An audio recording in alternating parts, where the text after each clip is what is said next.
In the building. We in the building. Yeah, once again. Right back at you. Make sure y'all hit that like button, man. Everybody, everybody, hit that like button. That's right.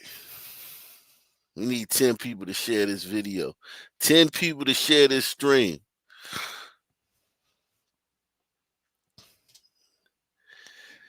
Oh man, I've been vibing to that 90s music lately, man. Whoo! I've been vibing to the 90s music lately, man. I've been reliving my childhood, man.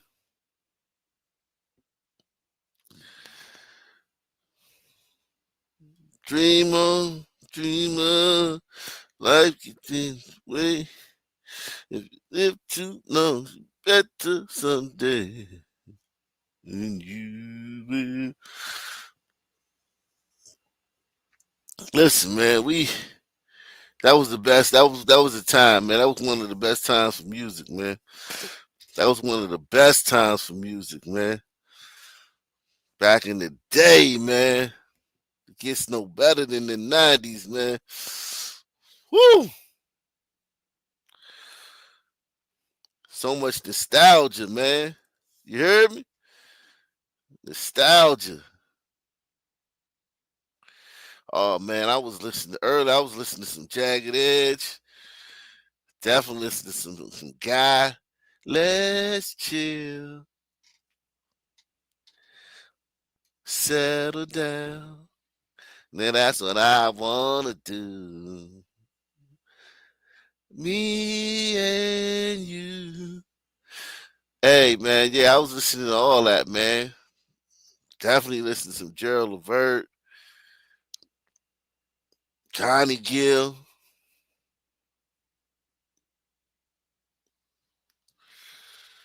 all that's Tevin Campbell, Jodeci.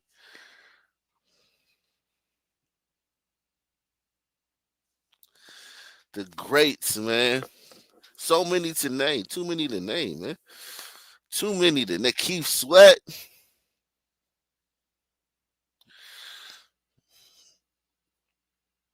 Shout out to Oaks. He said, Ock Nation in the building. I'm enjoying the new peace and quiet in my hood. Now playing Make It Last Forever. That's right. Keith Sweat. I was listening to what song was I listening to from Keith Sweat earlier? I can't even remember the name of it, man. Um But yeah, I was listening to some Keith Sweat Jam. Keith Sweat, man, boy, he was a crooner, man. He one of the greatest, man. One of the greatest crooners of our day, man. Don't get no better than Keith Sweat, man. I give all my love to you. Yeah, that was my joint, man. Twisted. Twisted as oh my God. I ain't even listened to Twisted, man. But kissing you, loving you all through the night. Share my love, it'll be all right. That's Keith Washington, though. That's not Keith Sweat. That's Keith Washington. Yeah, man. Them days in Video Soul, man. Golly, man, I grew up on Video Soul, man. Grew up on Video Soul, man. Jesus Christ, man. Donnie Simpson.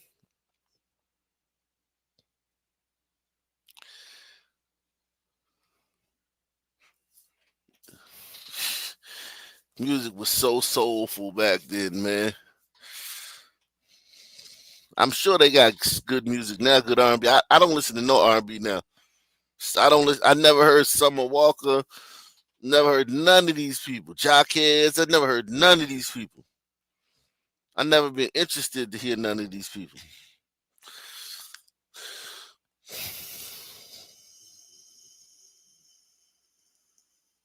Kissing you. Loving you all through the night.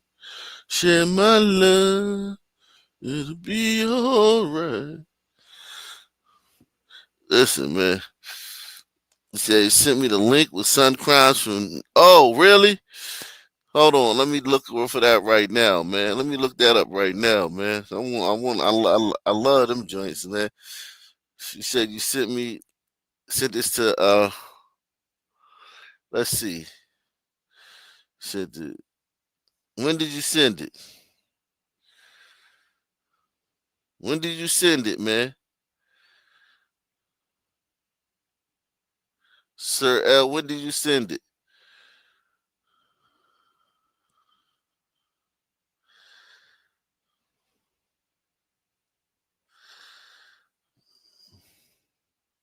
Oh, you just sent it? Shout out to Gauch Merlot, man. Salute to all video soul types. I grew up with the platters. Oh man, you grew up with yeah. Oh, y'all music is great, man. I love y'all music too. 60s, Lil Anthony. Y'all had the doo wop and Motown. Yeah, man, that sound is addictive though, man. Them songs, whew, them songs, they had that little beat, that little, rhythm they had back in those days. That shit was addictive, man. I love all music, man. I just been listening to the '90s because I'm getting nostalgic, man. Thinking about my youth, growing up, and back in the day, the good old days, man. Thinking about the good old days, man. Woo. But I love all music, man. I love every era.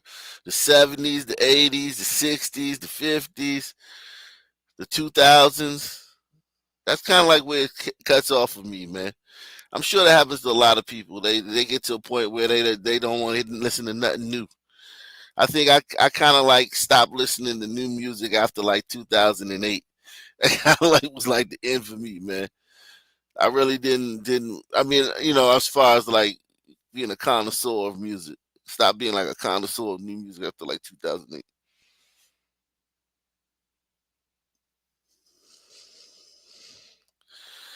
Kissing you, loving you all through the night. Share my love, it'll be alright. Did you send it to Akintunde Live 2 at gmail.com? Because I don't see nothing. I don't see no. I see mass shooters.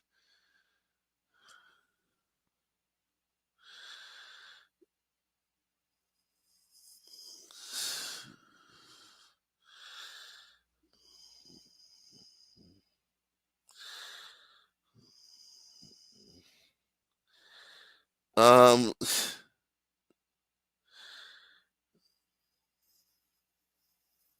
okay, you just sent it. There you go. It just came in right now. It just came in right now. Salute, man. Holy moly. The treasure trove, man. The treasure trove.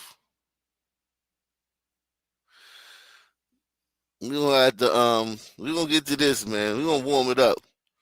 I'm gonna warm it up first though. We're gonna save that for later. I'm gonna warm it up though. Whew. Thank you for sending that to me, man. Uh,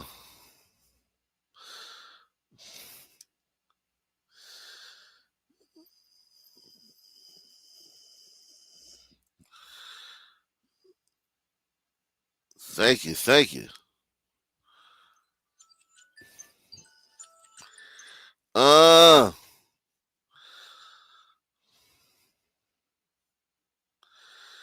man, I tell you, it's about to get critical in this joint tonight, man. Buckle your seatbelt. Buckle your seatbelt. You can get off right now. If you afraid of heights, man, get off right now, man.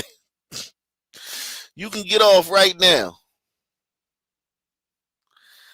If you afraid of heights, man, you can get off the ride right now.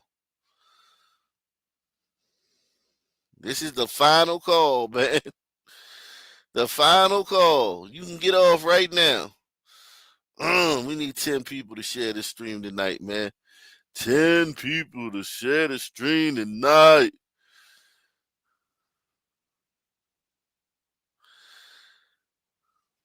Yeah. We are learning more tonight about a double shooting in North Philadelphia. The victims are both teenagers. Sky Fox over the scene earlier near the intersection of Broad and Girard. Dozens of shots fired. Police say one of the victims is critical. And Steve, you spoke with investigators. What are they telling you? Well, tonight here at headquarters, Philadelphia police sources tell me this may be a case of heavily armed teens shooting at other heavily armed teens. So you've got two school-aged shooting victims here. Heavily armed teens shooting at other heavily armed teens. Jeez.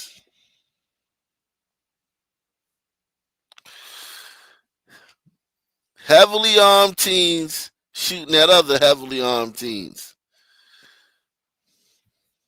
I'm going to drop the link tonight, man. I don't think I dropped it too late. I'm going to drop the link earlier tonight, man. Investigators, what are they telling you? Well, tonight here at headquarters, Philadelphia police sources tell me this may be a case of heavily armed teens shooting at other heavily armed teens. So you've got two school-aged shooting victims here, hit by bullets, blasted, and a barrage of gunfire in the after-school hour of 4 o'clock.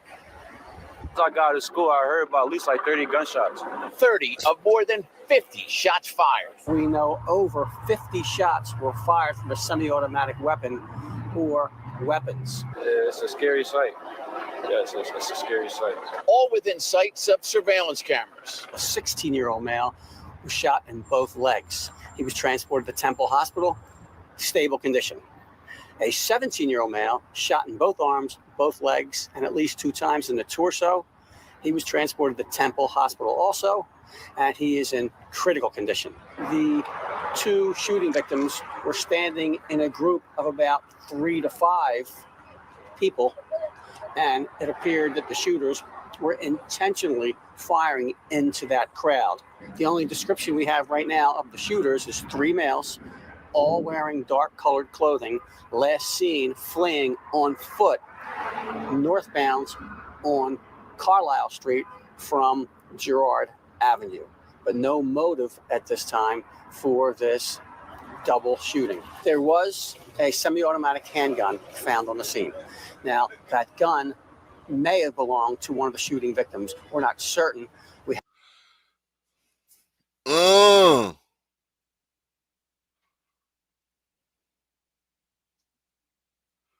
They were armed. They just didn't.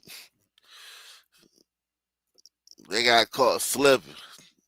Have to watch the recording, possibly enhance the recording as best we can, which we can do sometimes. I was right down the street. I was on my way out of school. I was getting out of school, and I just heard a lot of gunshots. I was actually scared to walk this way. Because I walked around the corner. I went the opposite way because I didn't want to run into it. That could have been me in that story, you know. So I'm just glad I was in the right place at the right time. So here on Girard Avenue, just off Broad Street, just before 5 p.m., when this always busy intersection is at its busiest of the day, people and police all here thought how much worse this could have been. Although there's 2 shooting victims, which is a tragedy, there could have been more, especially at that time of the day with that many shots fired. Well, we'll have the lab techs here at headquarters up next with forensics and fingerprints, soon telling detectives if the gun on the ground among all those shots fired was victims or perpetrators. As police Sheba hope, this is not a preseason preview to any after-school violence. Preseason preview. Yeah, man. Yeah, it's getting cracking, man. It's getting cracking. It's getting cracking, man. The Illadelph, the Half-Life. Yeah, it's getting cracking.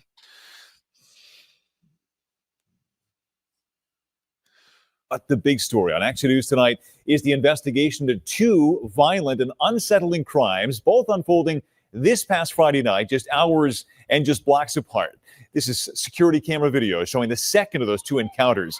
A man seen approaching a woman as she walked along 20th and South Street in South Philadelphia. That man allegedly hit that woman over the head with a glass bottle after she refused to give him her cell phone. Well, a few hours earlier, two women walking at 20th and Pine Street were also approached, this time two men threatening the victims with a meat cleaver. Action News reporter Annie McCormick live in. Come on, man. What the fuck is we doing out here, man? Niggas walk around with meat cleavers, man. Huh? What we doing out here, man?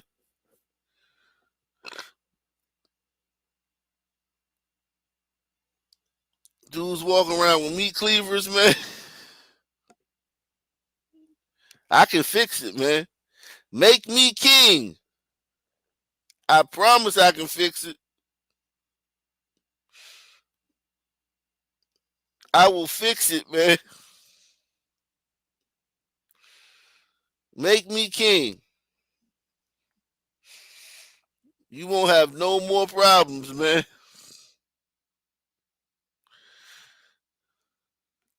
Daddy will fix it. You heard me?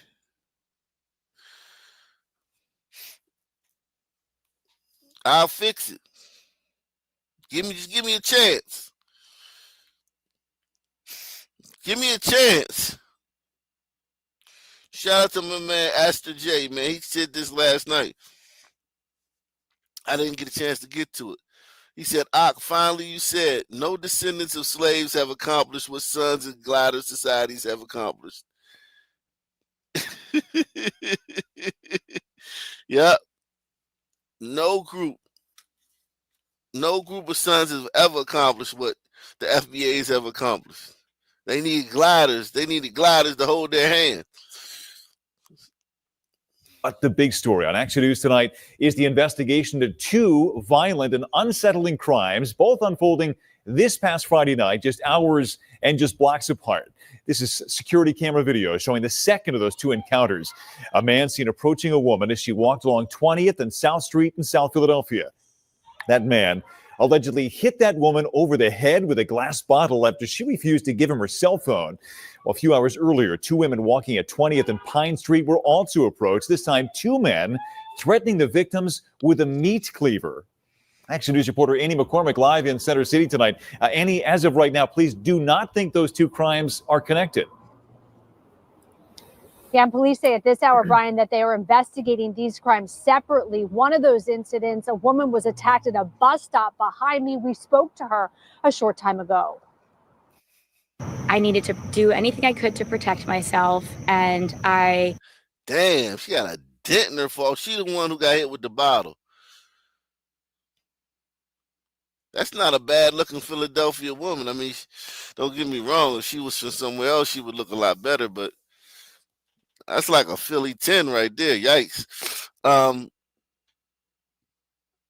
Philly 10. We done coined a new phrase, a Philly 10. That's a Philly 10. Somebody hit her in the face with a bottle. Some nigga just walked up, hit her in the head with a bottle. Lord have mercy, man.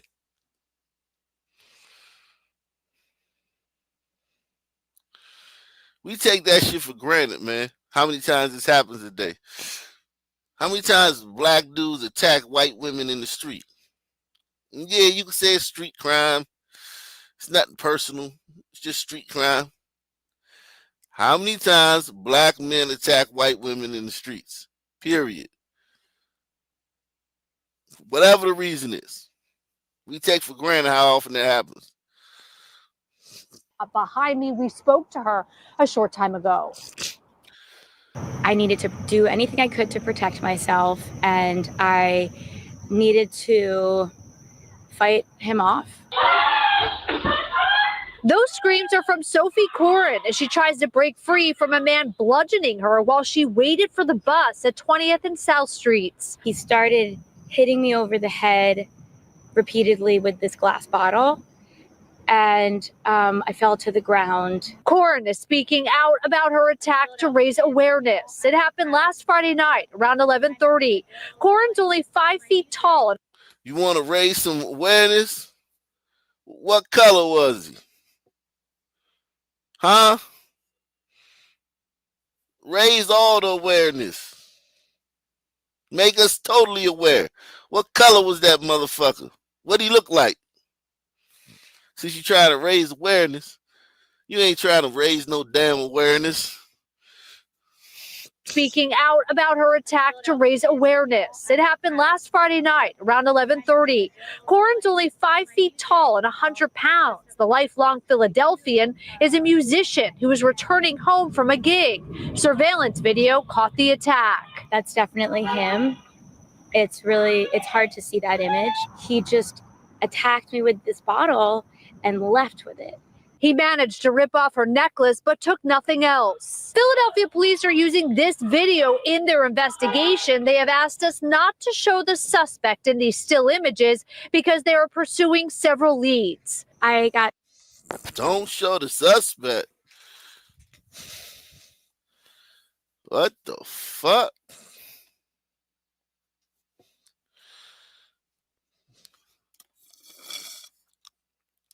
Don't show the suspect. That's odd. I ain't gonna lie. Pimped out her SSI. Man, don't ask why I disrespected. Out, man. That's odd, man.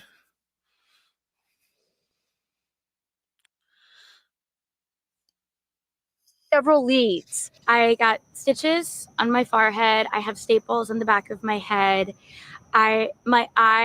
My left eye is starting to get a bit swollen. Not far away at 20th and Pine Streets earlier in the night around 8:50, two women reported to police that they were approached by two Hispanic men and one brandished a...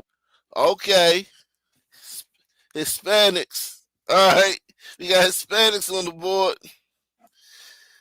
On burritos, man. I'm under these Puerto Ricans or Mexicans, man.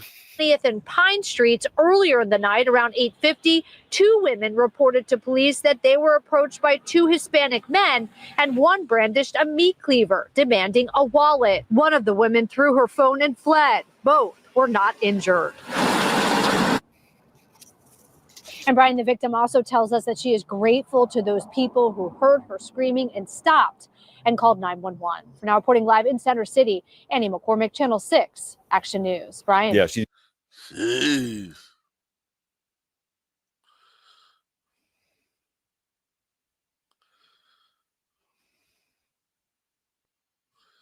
Jeez.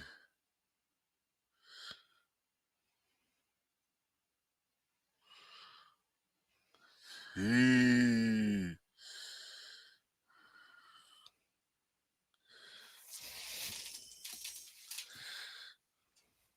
Man.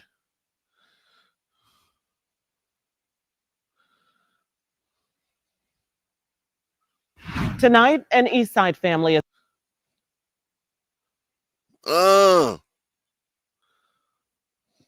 everybody hit that like button, man. Smash that joint, man. We trying to get 10 people share the stream. Shout out to my man Prodigal Cook County, man. Long time no see, man. 28 months member. Shout out to Prodigal Cook County. 45 Revolver. Want to raise awareness? Share the link to this Ock Nation stream. Facts. If you want to raise awareness, we need 10 people to share this stream, man. Don't wait for somebody else to do it. You just do it. Let me be the one you can run into. Me be the one. Hey, that 90s music, boy. Woo. Man.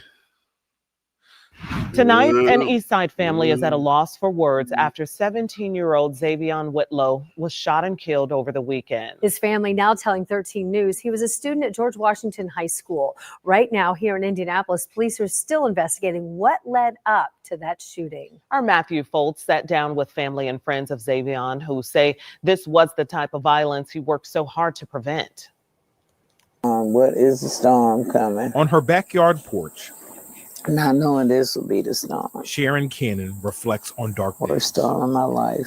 It's been over 36 hours since she last spoke with her 17-year-old grandson, Xavion Whitlow, and heard his voice. He said, I love you. I said, I love you too. He always ended the call with, I love you. Words she will now hold on to after getting a call hours later that he had been shot and killed at an apartment Sunday morning near 22nd and Central. It was a bad scene because everybody ran off and left him. So he was sitting there by himself or laying there by himself. Metro police say it happened during a party in what they believe was a short-term rental inside the newly Airbnb, man. Niggas fucked Airbnb up, boy. Jesus Christ, man. It's like one a night, man.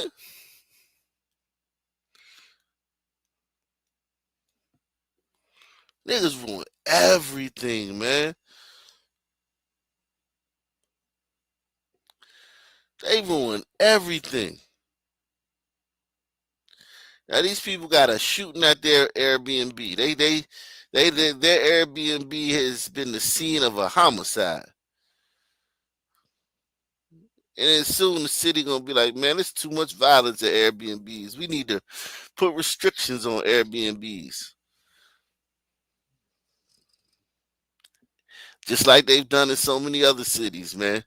You niggas ruin everything. Okay? Everything. Just like y'all run around and said, we invented the cell phone. Because one black dude somewhere invented something that was one of the 1,000 things that make a cell phone. He invented one of the 1,000 pieces of technology that go into making a cell phone. And niggas run around and say, we invented the cell phone. Well, nigga, y'all ruin everything. Press 1. Everything. And left him. So he was sitting there by himself or laying there by himself. Metro police say it happened during a party in what they believe was a short-term rental inside the newly built apartments. Sharon says her grandson worked hard to promote peace and not violence. He was a manable person. He was a very smart person.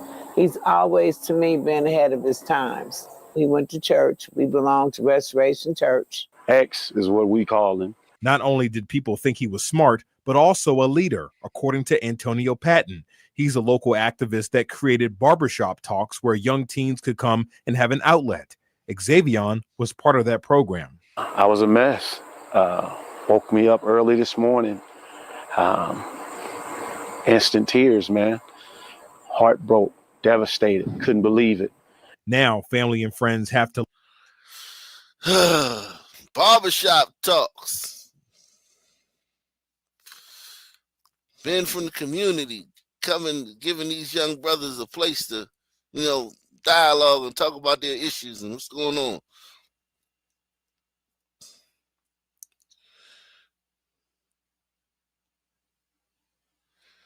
Couldn't save this one though, man. Couldn't save him, man. The brothers, they tried, man. They tried, man. We gotta get the brothers a hand, man. They tried. They couldn't save this one, man. Go to a party at an Airbnb. Yikes. Get whacked out. Everybody leave. You laying there bleeding out by yourself.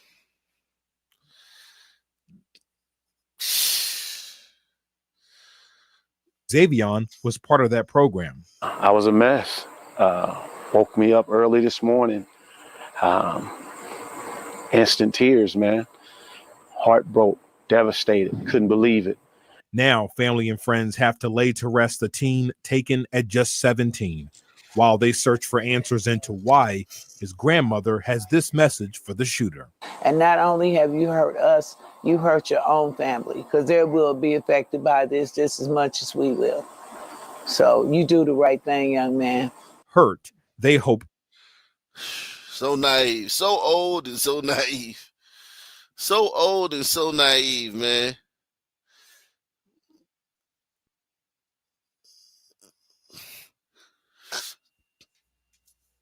They'd be lucky if they find out who did this shit, man. Salute to Eric S., man. Ox Nation Hall of Fame coming through once again. I'm listening to one of my favorite shows, eating the New York strip. Damn, and a ribeye. Man, I'm jealous, man. I love steak. I'm gonna give me a steak tomorrow because you just said that. You literally just made me buy a steak tomorrow, man. Damn. I love steak, boy. Whew. Drinking a new adult beverage, 10%, living the Sun Man dream. I'm telling you, man. Ain't nothing like a good steak, boy. Whew.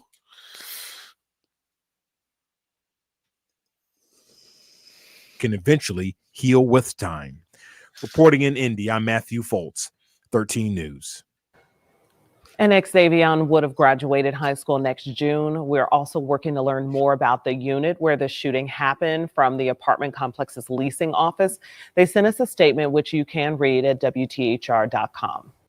Family of a 17-year-old boy grieving this morning after he was shot and killed at a party at an apartment complex on the near north side of Indianapolis. Fox 59's Hannah Fulman joins us live at IMPD headquarters with reaction from the boy's family. Hannah, good morning. Good morning, Angela and Daniel. Neighbors tell us.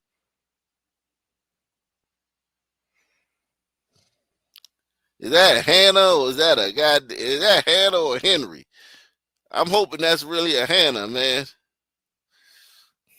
That apartment where the teen was killed was actually rented out for a 19-year-old's birthday party, and Yeah, I think that's a Hannah. I'm gonna say a Hannah. Xavion went to that party even though his friends told him not to go because he was having an Instagram feud with another person. Uh-oh. Went to that party even though his friends told him not to go because he was having an Instagram feud with another person. And Xavion went to that party even though his friends told him not to go because he was having an Instagram feud with another person. This guy that did this to him, he believed that whatever beef they had going, that they had squashed it, but evidently the guy hadn't squashed it. Let me be the one you come running to. Oh, man. Whew. Oh. Instagram beef. IG beef. Deadly. Niggas ruin Instagram. Niggas have ruined Instagram. You can't even argue with somebody on Instagram if you a nigga. If you a nigga, you argue with somebody on Facebook or Instagram, that motherfucker will try to kill you.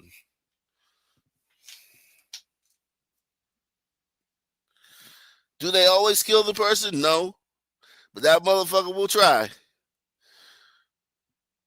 If he gets a chance to, he'll kill you. Niggas are awful. And I say awful, I mean awful. Niggas are the worst, man. Fucked up goddamn Instagram, Facebook, Twitter. Fuck up everything.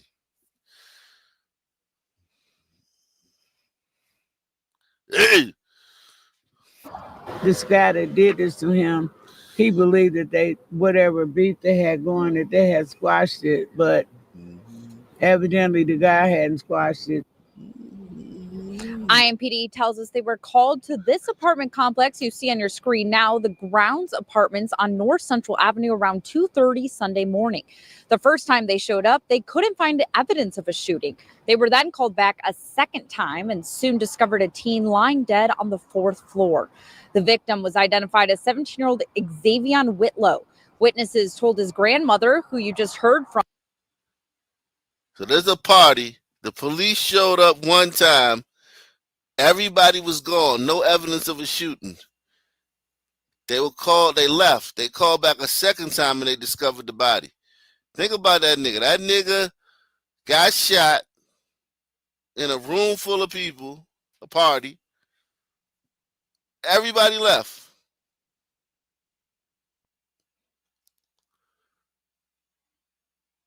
To the point where the police came up there and couldn't find no evidence of a shooting. So they left. Then they were called back up there. And then they found his ass dead. He could have probably been saved if there was one white person at that party. Let's just say two, because one going to be a wigger. Let's just say if it was two white people at that party, that boy could have been saved. Fresh one.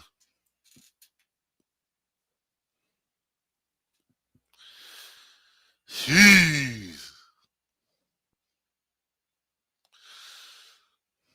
Man, shout out to Marble 5N on Twitter sharing this stream. We need 10 people to share this stream, man. 10 people to share this on social media. Sunday morning. The first time they showed up, they couldn't find evidence of a shooting. They were then called back a second time and soon discovered a teen lying dead on the 4th floor. The victim was identified as 17-year-old Xavion Whitlow. Witnesses told his grandmother, who you just heard from, that Whitlow ran into somebody at that party who had beef with him. She tells us all his friends told him not to go to the party because they knew he would be there. We're told witnesses shared the nickname of his alleged killer with the family, which has since been passed along to homicide detectives.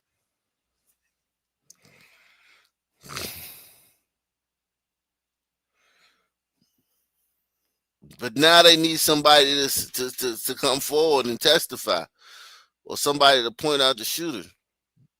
Ain't nobody gonna do that. They don't even want to stand. They didn't even want to tell the detectives the boy thing. They told the family. Say, hey, y'all tell them. Y'all snitch. We ain't snitching. Hey, but they told him not to go. She was like, yeah. He was like, yo, think about it. You don't want to be scared, man. You don't look like a sucker. Nah, man, don't go up there. The Traviante gonna be up there tonight, man. Don't go up there tonight. Nah, man, I ain't scared of that nigga, man. I ain't scary. Can't no nigga make me not go to no party. Whole time you scared as a bitch. Scared as a motherfucker. But don't want to seem scared. Neighbors tell us they've complained to management for months about short-term rentals where parties like this one have been going on, but they say nothing has changed. Our Russ McQuaid spoke with some of those residents yesterday, hearing out the concerns. The police have been out here numerous times, again, for Airbnb parties.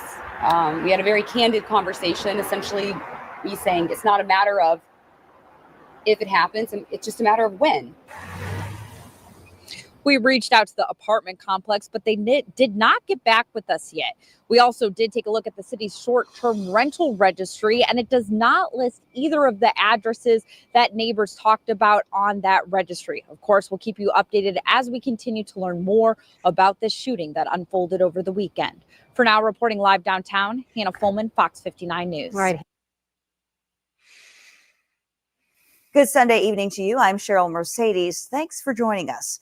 Well, tonight, thieves get away with thousands of dollars after they follow a man from the bank. The suspects caught on camera. The victim is speaking exclusively with our Anayeli Ruiz. She joins us from Houston Police Headquarters downtown. Anayeli. Well, the victim tells us he's disheartened and is sharing his story tonight in hope of making others aware. Tonight's surveillance video shows the moment thieves shatter the glass of Mauricio Torres' truck, and in seconds, they're gone, taking off with thousands of dollars. Yo fui para el banco, el Wells Fargo, que está en la Mercury, el I-10, en el 10, como a las 9:11 de la mañana. Torres says he went to this Wells Fargo Saturday morning to cash a check. No sé cómo pudieron saber que yo llegué a retirar dinero y no a depositar. He believes only the teller knew he was withdrawing cash and that she handed him the envelope. Me lo puse a la bolsa antes de salir del banco. Torres says he walked out of the bank with nothing visible in his hands and drove nearly 13 miles, not once sensing anyone was following him. Desde que usted llegó y cuando sucedió, ¿como cuánto tiempo pasó? Eso aproximadamente como unos 15, quizás 20 minutos. Torres was working on a truck removing a part. They thought the black car belonged to another customer until they heard glass shatter. Torres rushes over, realizing something was up. Lo alcancé a ver y le grité.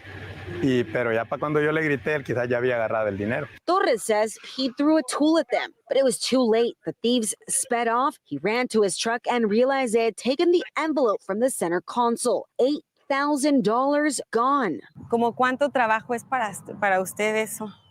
¿Cuántas horas o cuántos días de trabajo? Muchas horas, varias semanas de trabajo. Da coraje porque a uno le cuesta ganar el dinero y se lo gana honradamente. Sí. Para que venga otro y solo lo agarre de esa manera.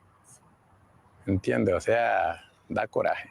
Well, Torres did file a police report. He hopes that investigators are able to track down the suspects to prevent this from happening to other people. If you have any information, you're told to contact police. Anayeli Ruiz, KHOU 11 News. Jeez. Wow.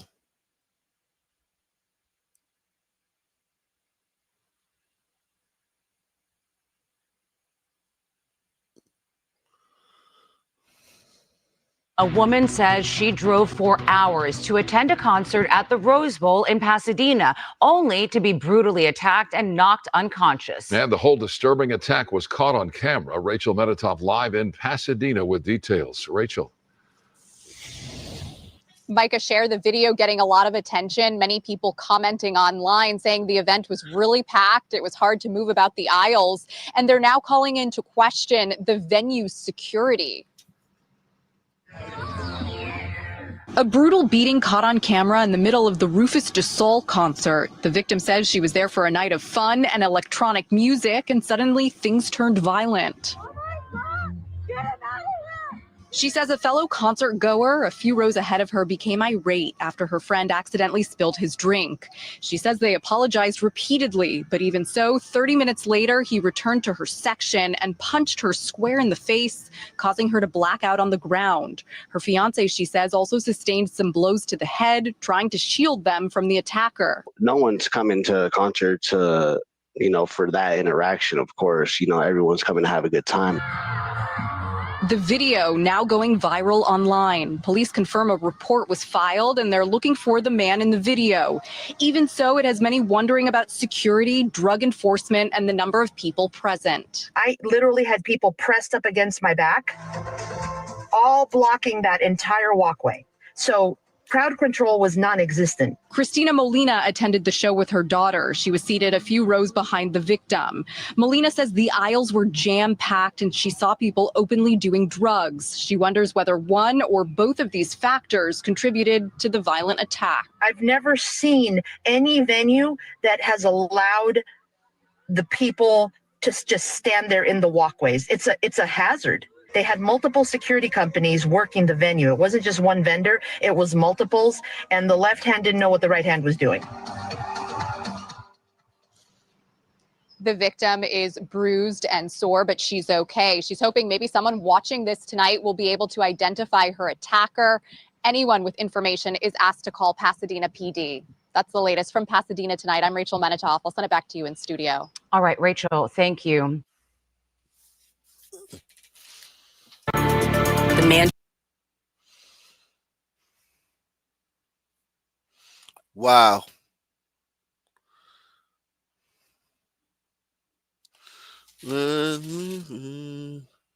Jeez.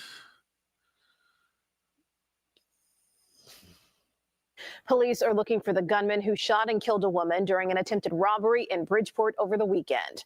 31-year-old Gabriela Ochoa was gunned down, the second disturbing crime this month near a popular park. Our Sharday Gray reports from the South Side. A woman is dead after an attempted robbery in Bridgeport over the weekend. The shooting happened near Palmisano Park, the same park where a 14-year-old boy was shot last weekend. The attack on 31-year-old Gabriela Ochoa happened near Peoria and 27th Street just before 9 Saturday night. Police say Ochoa was outside when a suspect in a dark-colored sedan shot her. The gunman was riding with a group of people who were trying to take the victim's belongings. Ochoa was shot in the chest, taken to Stroger Hospital, where she was pronounced dead. Damn. A neighbor who didn't want to be on camera told us his Ring camera captured the woman screaming. Another neighbor says her sister was walking her dog when she saw gunfire and ran the other direction. She was with another, I believe it was a family member, but I think that there were also passerbys that came to her aid very quickly. So I really want to commend those neighbors who were driving in the area and didn't just drive past this situation. They stopped. On August 10th, police say a 14-year-old boy was walking when he heard gunshots and felt pain. Somebody got shot over here. He was shot in the back and taken to Stroger Hospital in good condition.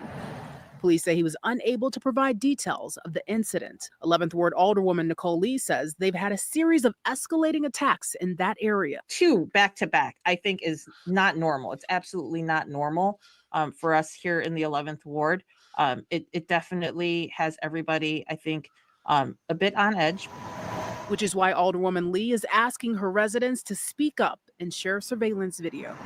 Very often tell my constituents, if we don't know that there's an issue, there's nothing we can do about it.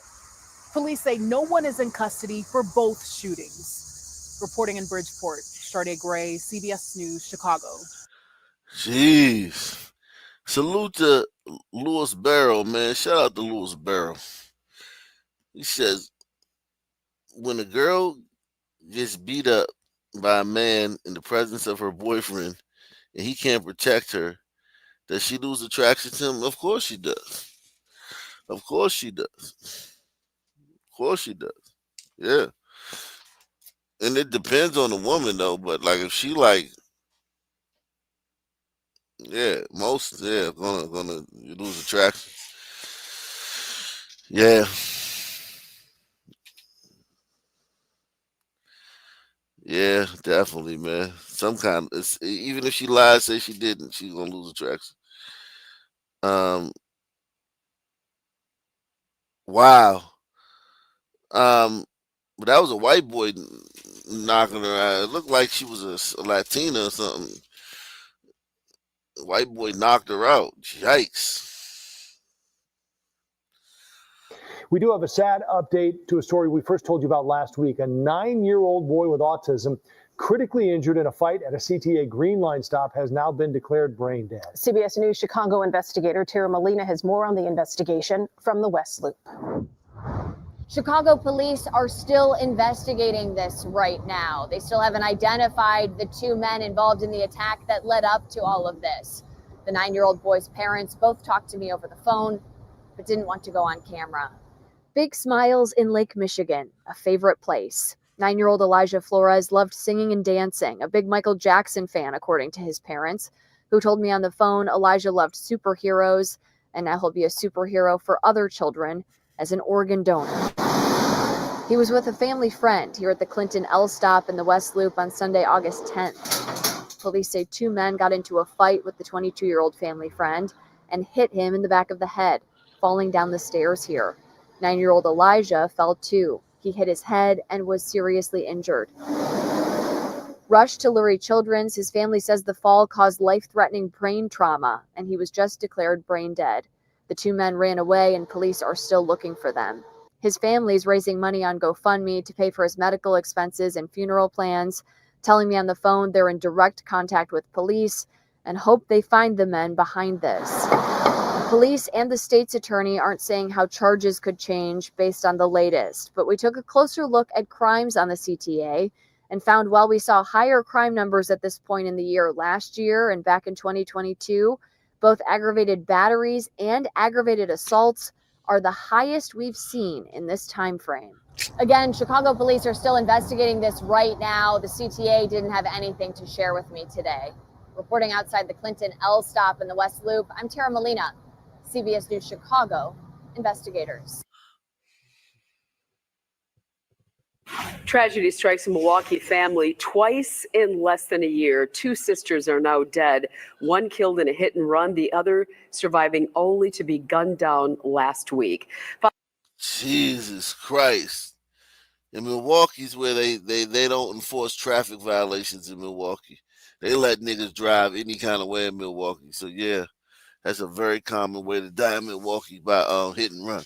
Very common in Milwaukee. One sister killed a hit and run, one gunned down. Tragedy strikes a Milwaukee family twice in less than. Yeah, that white crime almost took me out, man. That white crime, that last white crime just almost had me in La La Land, man. Let me refresh the screen, man.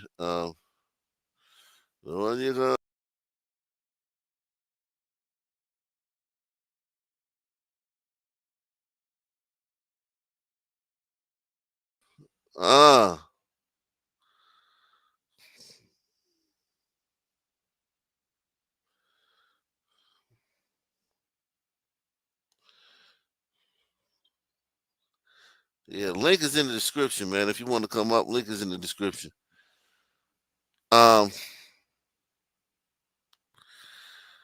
Hey. Tragedy strikes a Milwaukee family twice in less than a year. Two sisters are now dead, one killed in a hit and run, the other surviving only to be gunned down last week. Fox 6's Bria Jones has their mother's emotional plea for answers in the latest incident. It's a story you'll only see here on Fox 6.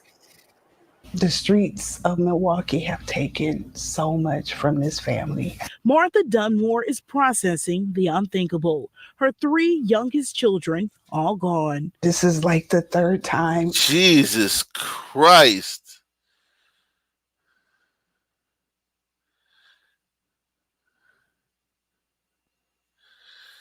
What community could this happen in 3 different incidents?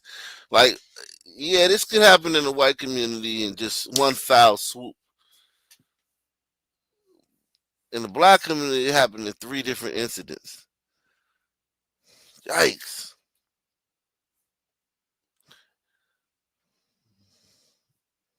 Her 3 youngest children all gone. This is like the 3rd time I'm going to have to write an obituary for someone that's less than 25 years old.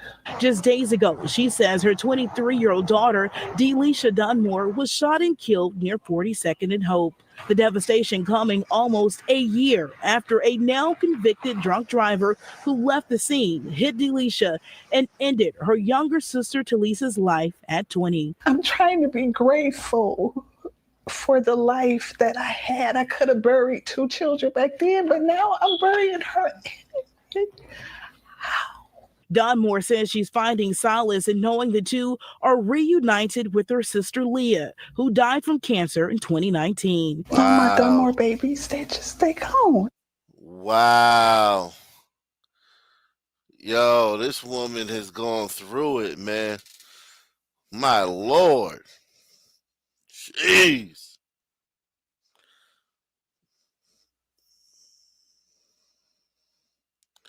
All since 2019.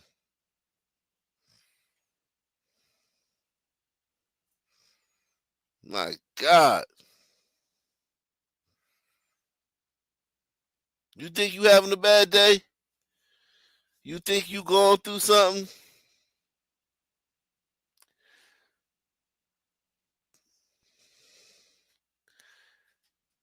Woo! She says Delisha was a licensed lab technician and had plans to finish nursing school after the crash. She was a precious, precious jewel. What did this person take from you? Everything. It had. But how did somebody just gun her down? Was it the boyfriend? What did this person take from you? Everything. It has to be a devil, a demon. Delisha had love for everybody. Fighting back tears, she's begging for the shooter to surrender. Her only comfort, the promise of a glorious homecoming with her girls. One day, I'll be there, and I can't wait to hold you again, gaze into their eyes. In Milwaukee, Bria Jones, Fox 6 News. Heartbreaking, absolutely heartbreaking. Bria. Whew, that is heartbreaking, Jack. Yikes. Woo.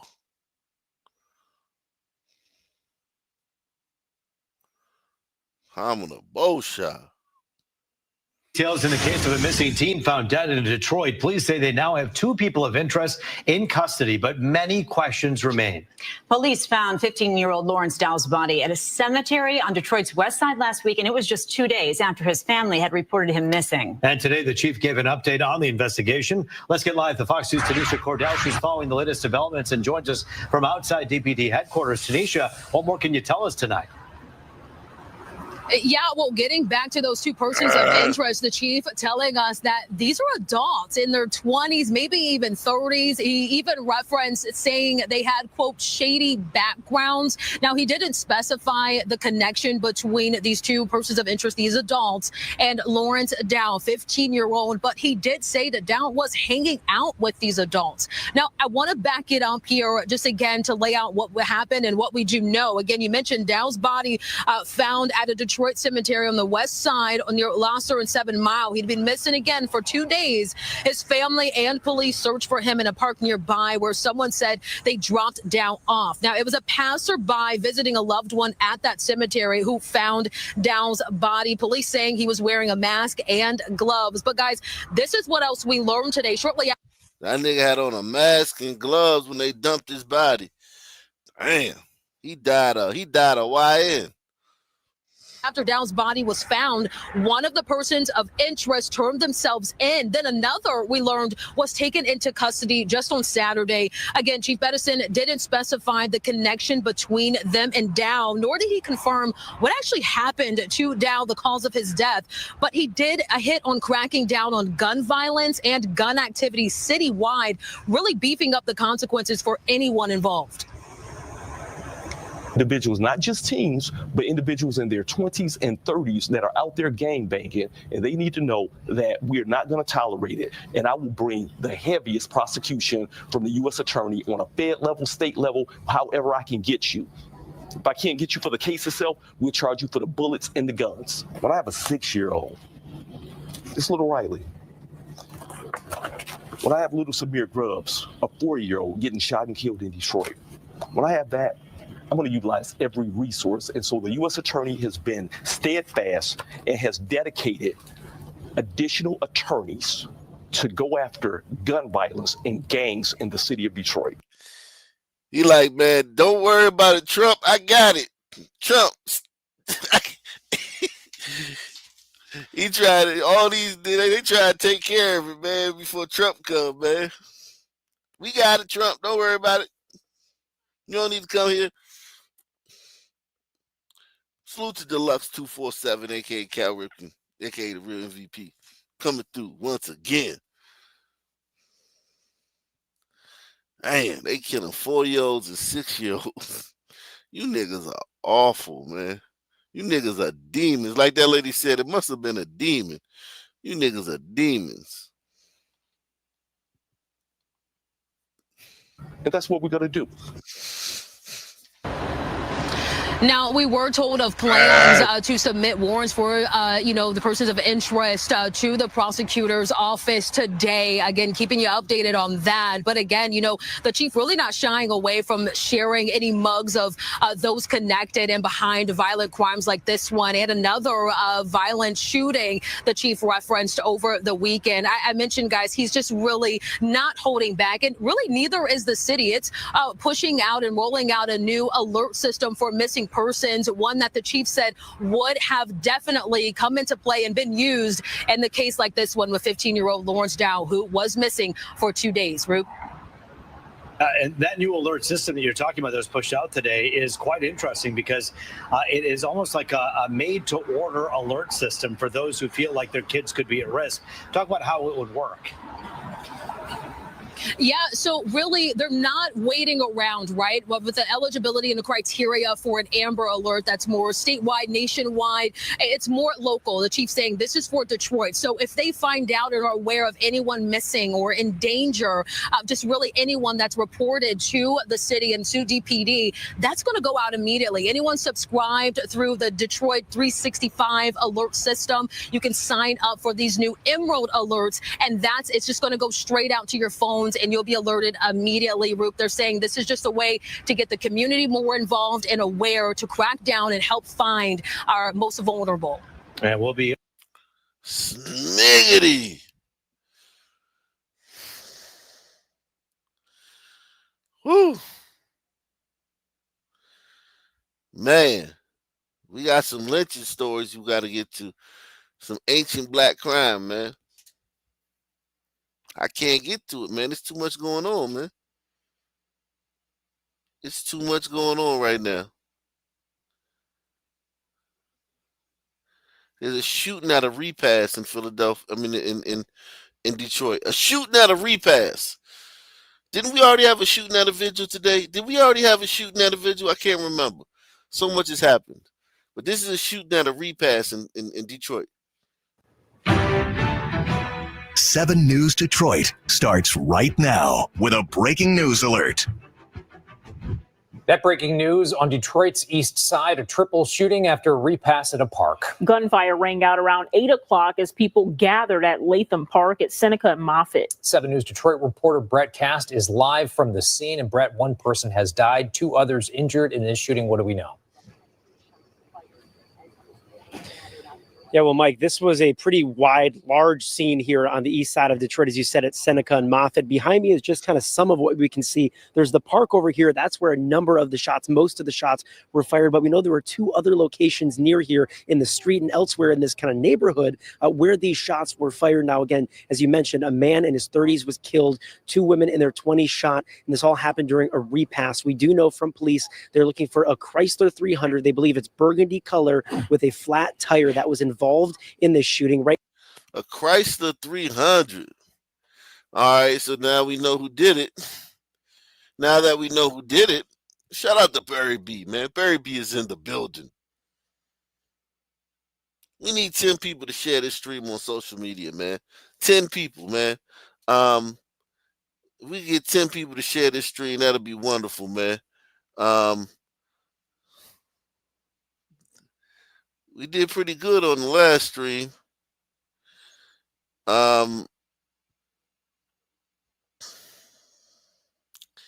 Salute to everybody out there, man. Everybody out there.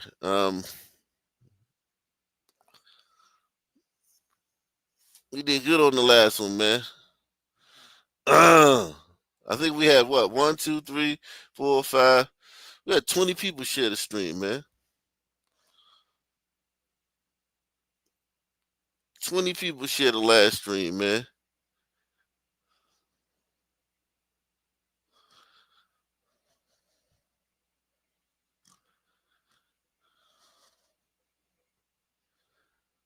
Salute to all you guys, man, that shared the stream, man. Make sure you share this stream, man.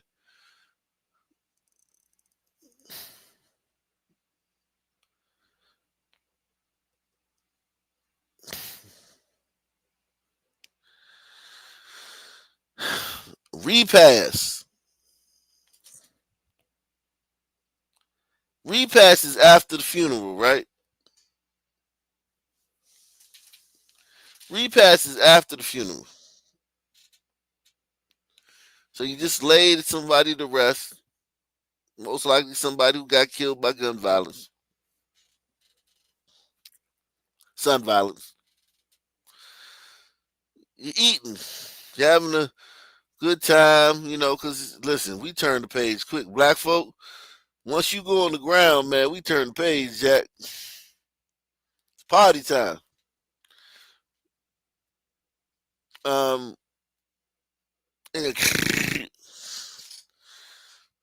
Wow. Unbelievable. You niggas ruined the repass, man. Right now, they don't know how many people were firing shots. They do know they collected shotgun shell casings. They also had some small caliber rounds as well that they recovered here. So they are obviously investigating. Don't know exactly how many shots were fired, but they know it was a number of shots that were fired. Mail caller says approximately 20 to 30 shots, two blocks away, and a car speeding away. So there was a repass that was taking place here.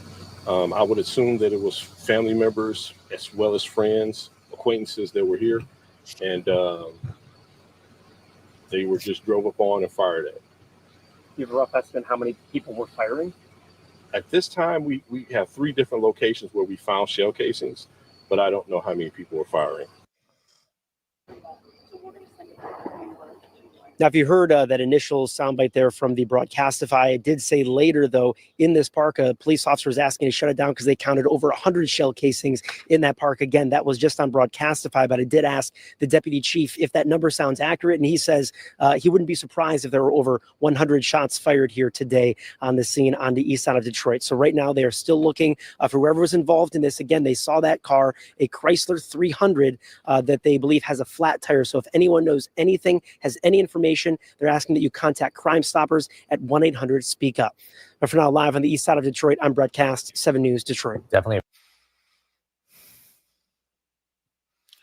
You niggas are demons. I mean, y'all are demon seeds.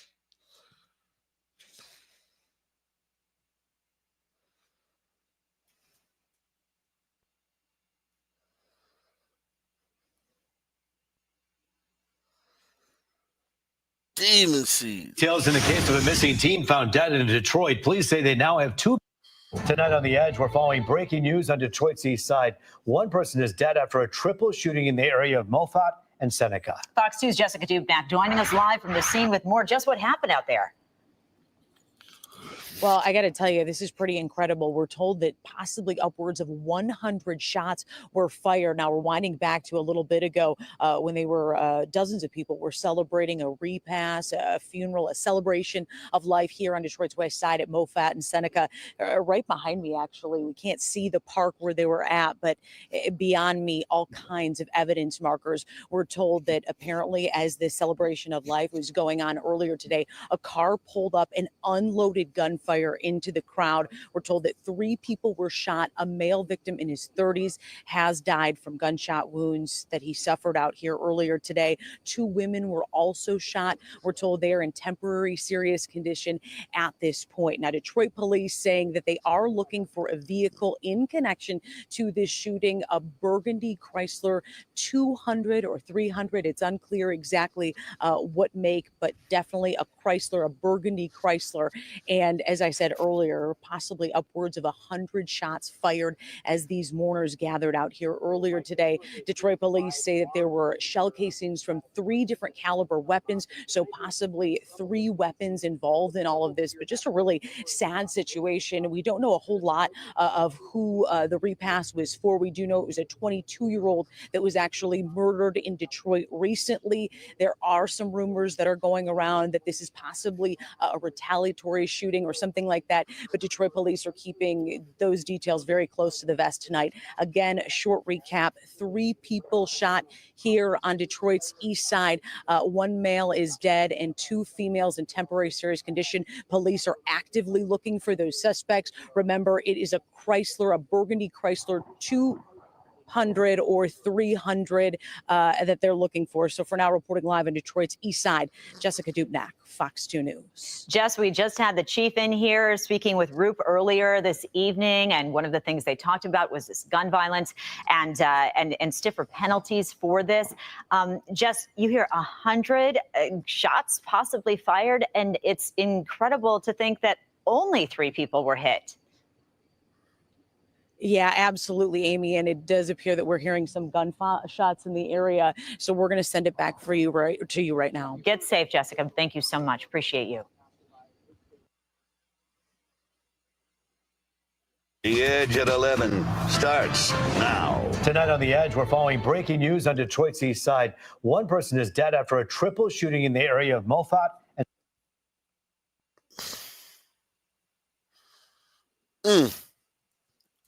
I tell you, man. I tell you. Let's go back to Brooklyn, the mass shooting from last night, man. Jesus Christ. Update on the last.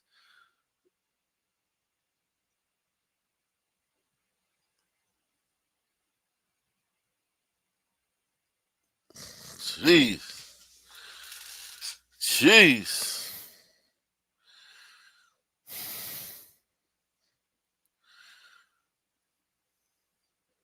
Everybody, hit that like button for me right now, man, if you haven't. Support the channel. Arc Nation News is made possible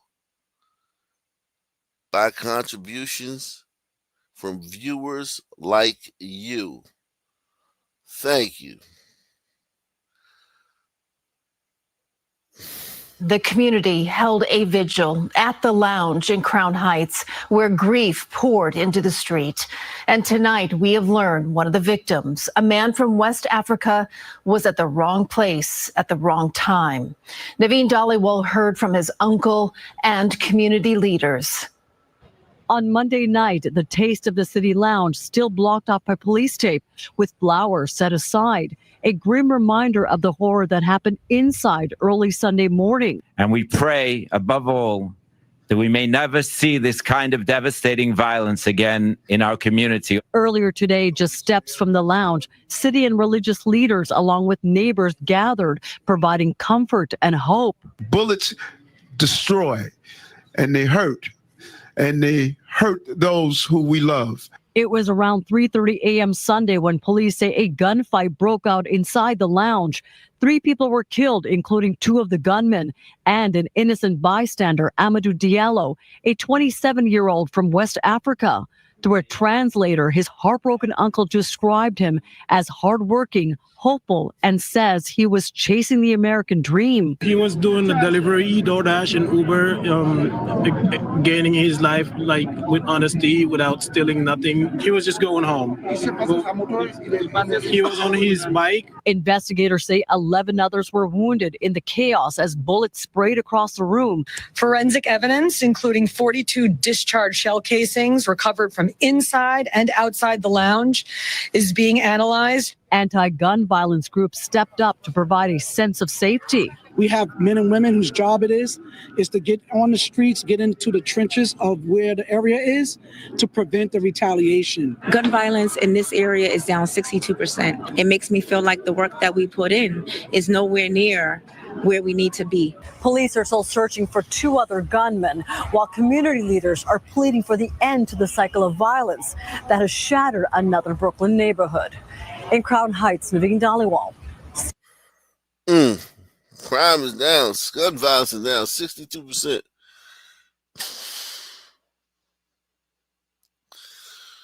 Murder of Sayreville Councilwoman Eunice Jumfor rocked her New Jersey community. And today, loved ones faced her convicted killer in court. Nick Calloway was at the sentencing and spoke with Jumfor's emotional family. I'm asking for no leniency. I'm asking for no chance of parole. And I'm asking for no good behavior. Let him rot in there. Words of anger and heartbreak. The family of Eunice Jumfor faced her killer in Middlesex County Superior Court, tearful, painting a picture of love lost and a community forever shaken. That we are here just because somebody decided to take a life. 31-year-old Rashid Bynum showed little emotion as he was sentenced to life in prison. He'll have to serve at least 63 years before he's eligible for parole. Bynum was convicted this June of murdering Jumfor in February of 2023. The killing shocked the community and left her family shattered. This is what we were waiting for the past 3 years. We'll continue to remember her for every good thing she has done. June 4 was a 30-year-old councilwoman in Sayreville, a mother and a woman of deep faith. She was shot multiple times as she sat in her car outside her Sayreville apartment. Investigators used cell phone and E-ZPass records to place Bynum, a Virginia resident, near the murder scene. Police also recovered a weapon traced to the murder at Bynum's Virginia residence. Prosecutors hope justice can help the healing. Please give the family the closure they so desperately need. In New Brunswick, New Jersey, Nick Calloway, CBS News, New York. So let's talk more on what happened today in court regarding Ezekiel Kelly. ABC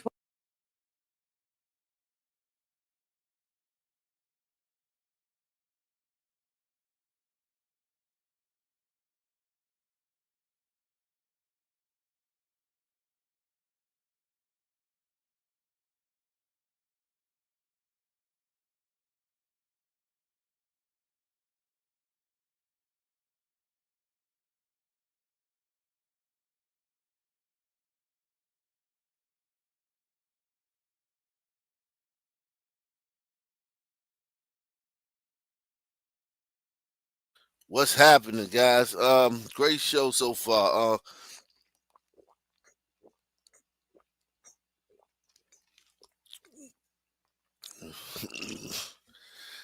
Yeah. Wow.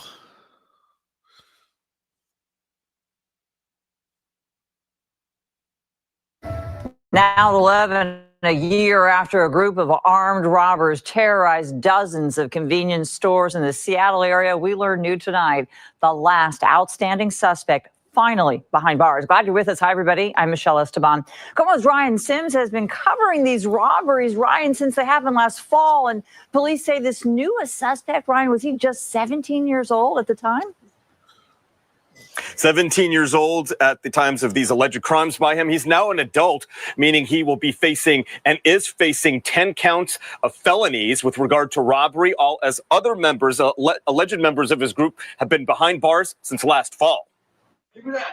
Is the end finally here for one of Western Washington's most vicious, most violent band of robbers? Cops say that is the hope now that the final suspect is in custody. They would find convenience These are on burritos. stores that had multiple people in them and then hold everyone in the store at gunpoint, demanding purses, wallets, and phones. All right, looks like they're going to blow another red light here. KOMO has reported on these savage bandits for nearly a year and just a few weeks last fall. Cops say they were responsible for 78 carjackings and armed robberies. 78 carjackings and armed robberies. Just this one group. Savage bandits for nearly a year and just a few weeks last fall. Cops say they were responsible for 78 carjackings and armed robberies across the Seattle area, many of them at convenience stores. The longer these went on, the more aggression we saw from these suspects. They started with just pointing firearms, and then as it led to shots fired. While 4 of the teen suspects were nabbed last October, police say a 5th one remained out there until now. According to police, he was arrested outside a South Seattle trade school and now faces several charges of first-degree robbery. Oh, shit. All of it as Seattle's former interim. He was arrested outside of a trade school. He was literally trying to turn his life around. Really, man? Teen suspects were nabbed last October. Police say a 5th one remained out there until now. According to police, he was arrested outside a South Seattle trade school and now faces several charges of first-degree robbery. All of it as Seattle's former interim police chief insisted more needed to be done to hold violent juveniles accountable. We still have to deal with the fallout when kids with. So this is the police chief. Yo, it's literally got to be 50-50 in this country. Like 50% of the police chiefs are men and 50% are women.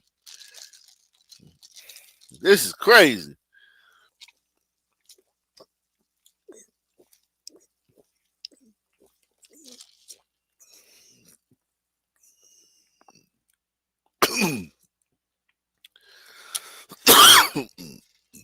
Salute the Bailar con Latinas, man. He says, why do you think black people are concerned about Dominicans not claiming blackness? I think black people just, because when you look at Dominicans, my barbers, like all the barbershops in my town are Dominicans, right? By African American standards, they are black. By African American standards, they're black.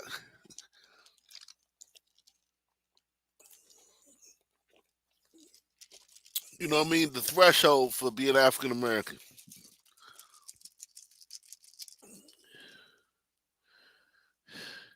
And it's lonely being black. Don't nobody want to be black, man. Black people don't even want to be African no more.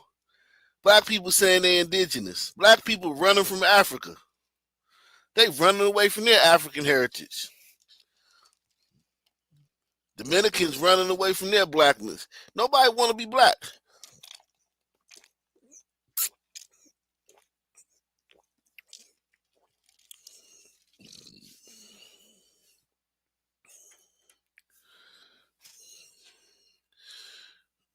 FBA is the only ones that want to be black, but they don't want to be African. They want to be black. They don't want to be African. Dominicans want to be Dominicans. I say leave them alone, man. Let the Dominicans be Dominicans, man. They don't have to be black. On the census, they probably going to push Hispanic, but if don't, like I say to the blacks that say they're indigenous, they say they not from Africa. The whole where the slave ships crew, where the slave ships at? If we from Africa, then where the slave ships at? I don't bother those people. I say, man, shit, I wouldn't want to be associated with Africa either. Africa sucks. Dominicans don't want to be associated with black people. Black people fucking suck. Press 1. Black people suck.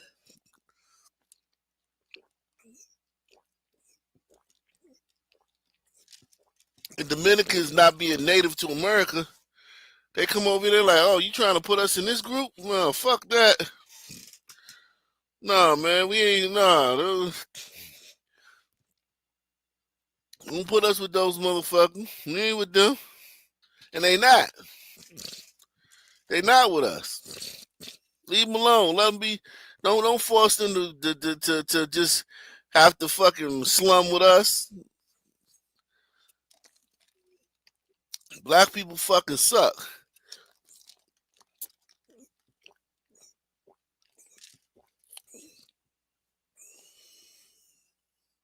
With poor decision-making skills are highly armed, and they're literally out of control. In one case, cops say this terrorizing band of criminals robbed every single customer inside a convenience store. And talking about the suspect who was just arrested a few days ago, when police caught up with him, they say he ran away and had the help of 2 others. Those 3 people, the suspect and his 2 friends, were, of course, arrested. Police say one of those friends had a ghost gun at the time of the arrest. Well, he went to a movie to relax with a friend and walked out with a black eye. A Boston man says that's exactly what happened to him. Thanks for staying up with us on this Sunday night. I'm Amelia Fabiano. So police were called to the Boston Common AMC, but there's been no word of any arrests so far. NBC 10's Aaron Logan spoke to the man and a witness about what led to the chaos off the screen. Ock Nation News is made possible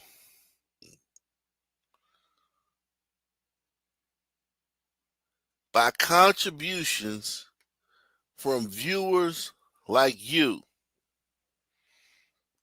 Thank you. A black eye and a bloody face is what he assumed he'd see on screen at a late night movie. Having it happen to him, certainly not expected. We want to warn you, there's a photo showing just that. They just punched me. I didn't fight back. That's why 35-year-old Tiago Rentz, a Harvard researcher from Brazil, has this black. Harvard researcher from Brazil.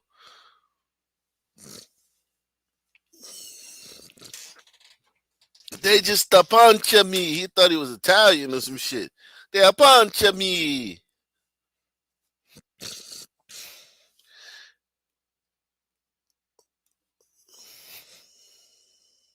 Tiago Rents, a Harvard researcher from Brazil, has this black eye. He says it happened early Thursday morning inside the Boston Common AMC Theater. A group of teenagers were being loud, clapping and screaming, so he asked them to be quiet. Dumbass.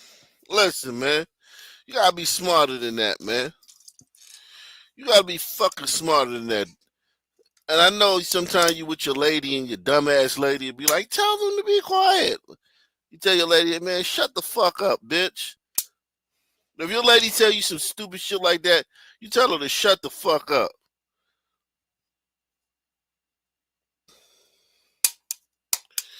If some teens are acting hooting and hollering at a movie theater, you know what you do? Leave.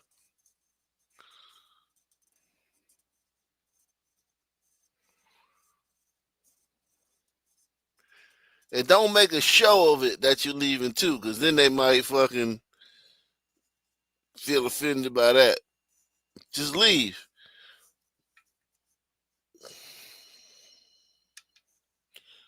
Or just sit back and ignore it. But yeah, you don't tell no group of teens to be quiet. What the fuck was he thinking? What did he think was gonna happen? Like, and I'm not sitting here saying that, like, you know my stance on teens. Y'all know my stance on teens. Time to a post and whip them until they fucking denounce their fucking mother. Whoop them until they curse their mother. But until that day, until then, okay? Until then, you got to make it home. You got to survive. You got to be smarter than that. This guy's a fucking asshole for doing that, man. He's a fucking idiot. He lucky he's alive. Press 1. From Brazil has this black eye. He says it happened early Thursday morning inside the Boston Common AMC Theater. A group of teenagers were being loud, clapping and screaming, so he asked them to be quiet. When that didn't work, he tried again. I asked them for respect. I asked them to leave the theater because we just wanted to watch the movie. He asked them to leave the theater. Jesus Christ. He asked him to leave the theater. Yo, man.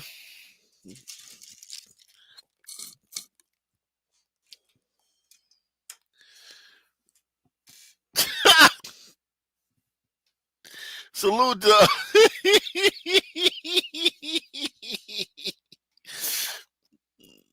Yeah, I'm victim blaming on this one. Yeah, man, because you got to make it home. Listen, you gotta make it home to your family. You gotta be safe for yourself. You gotta do what you gotta do. You gotta make it out of that situation.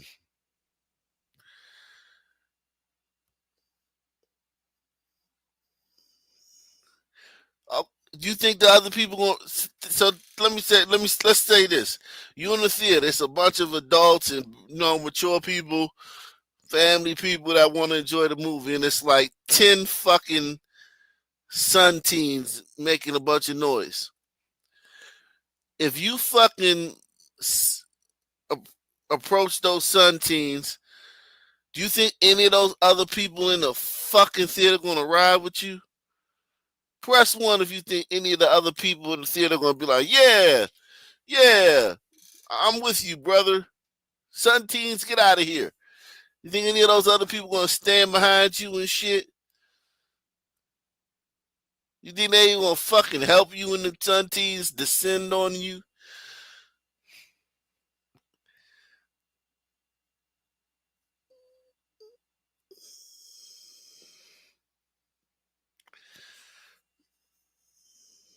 You got to make it home, man.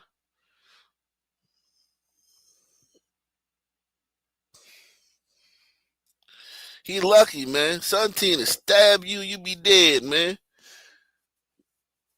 The movie. After the 9:45 p.m. horror movie Weapons finished, the violence off screen started as the crowd was leaving the second floor theater. They made like a wall. So I tried to pass, to leave, and they couldn't let me pass. His friend didn't want to show her face, but tells us what she remembers seeing and hearing. Let's go. Yeah, I said he was an ankle biter, man. He in there with this, she looked like she got, slim trim. I said he was an ankle biter, man. I mean, ankle grabber. I said he was an ankle grabber, man. He trying to show off, man. He trying to show off for that broad, man.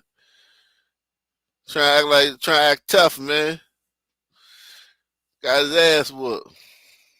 To show her face, but tells us what she remembers seeing and hearing. Let's go outside to solve this. That's what I remember. When I looked back, they were already like hitting him in the head. And then like I saw 4. I think there were more. I think 5 maybe. I was like scared, and I just faced the wall, and I just protected my face and my head. His friend ran for help but had no luck at first. Eventually, she found a cleaning lady who led them to a security guard. Then after 30 minutes or more, the police came to get... Damn. They whooped his ass I know they ain't whoop his ass for 30 minutes. I know they didn't whoop his ass for 30 minutes. He don't look like it. He don't look like his ass had been in the hospital. My statement. According to the police report, Rent said he was assaulted at 12:15. When officers arrived around 12:45, they noticed a minor injury to his nose. The report also says it should be noted the victim was already seen by Boston EMS prior to the officers' arrival. The theater doors were locked when police arrived, so they couldn't get a statement. I want the attackers to be identified, and because they need to be punished. Rent says since the incident, he's heard nothing from the theater. He feels there needs to be more security in place, especially at late night movies. We reached out to AMC twice, but haven't heard back. In Boston, Aaron Logan, NBC 10. Let me be the one. When you come running to. He's telling this story everywhere. Man says a group of teenagers attacked him at a downtown movie theater this week. And he says it happened after he told that group of young men to quiet down during a movie. WBZ's Paul Burton is live in Boston. Paul, I know you had a chance to talk to him, and he says he's just looking for accountability. Yeah, Tiago Rent loves to go to the movies. It's something that he does frequently. Little did he know by asking... I don't know why that's so funny. He loves to go to the movies. I bet. Shout out to Baby King, man. Baby King in the building. He says, where would we be without blacks? Yeah, I mean, wouldn't have as much rights, man. Blacks made rights, man.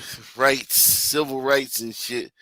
You wouldn't have as many rights, but society would be better off, but you wouldn't have as much civil rights. Blacks we so pitiful and shit. We so pitiful and fucking that motherfucker gotta give us rights. And when they give us rights, they gotta give everybody fucking rights.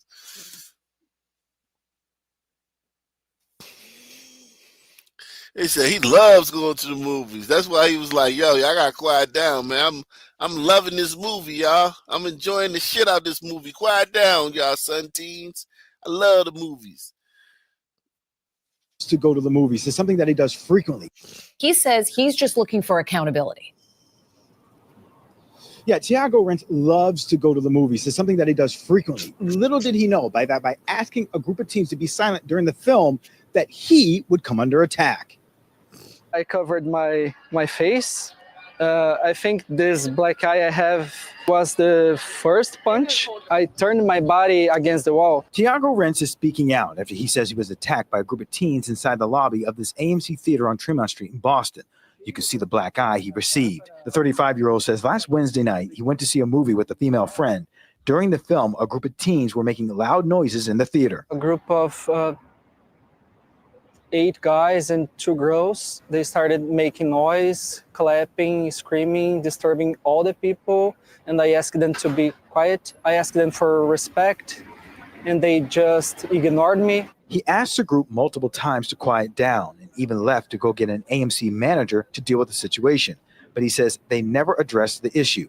Rentz says after the film, as he and his friend were leaving, the teens stopped him in the lobby of the theater. I couldn't pass, and they started hitting me, and they were punching me for 2 or 3 minutes. The group eventually fled. Boston EMS checked Rentz's injuries, and police eventually arrived on scene. I want the attackers. He's a big guy, man. They fucked him up, though.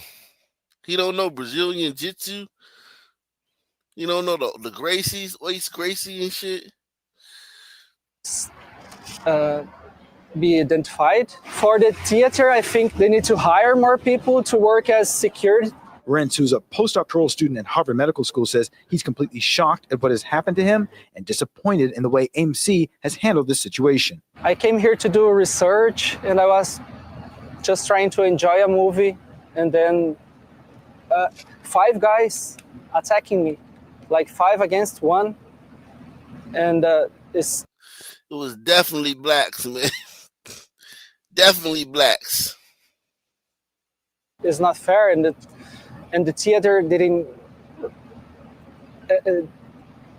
answer me. Like, I don't feel safe anymore. And we reached out to AMC Theaters for comment multiple times, but have not heard back. Boston police are still investigating the incident. In Boston, I'm Paul Burton, WBZ News. First at 6, a man tells us. Damn, man. He telling everybody his story, man.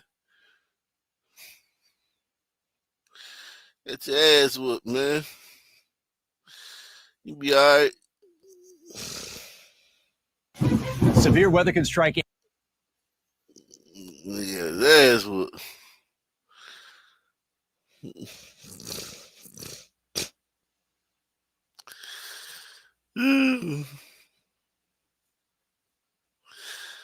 Let me be the one who's running into.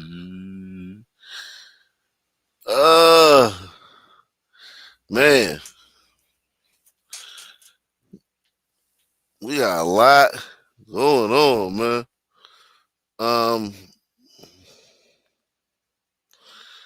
Shit. Whole lot going on, man. Salute to everybody out there, man. Hit the like button right now. Share the stream. We need 10 people to share this stream on social media. 10 people share this stream on social media. You know what I mean?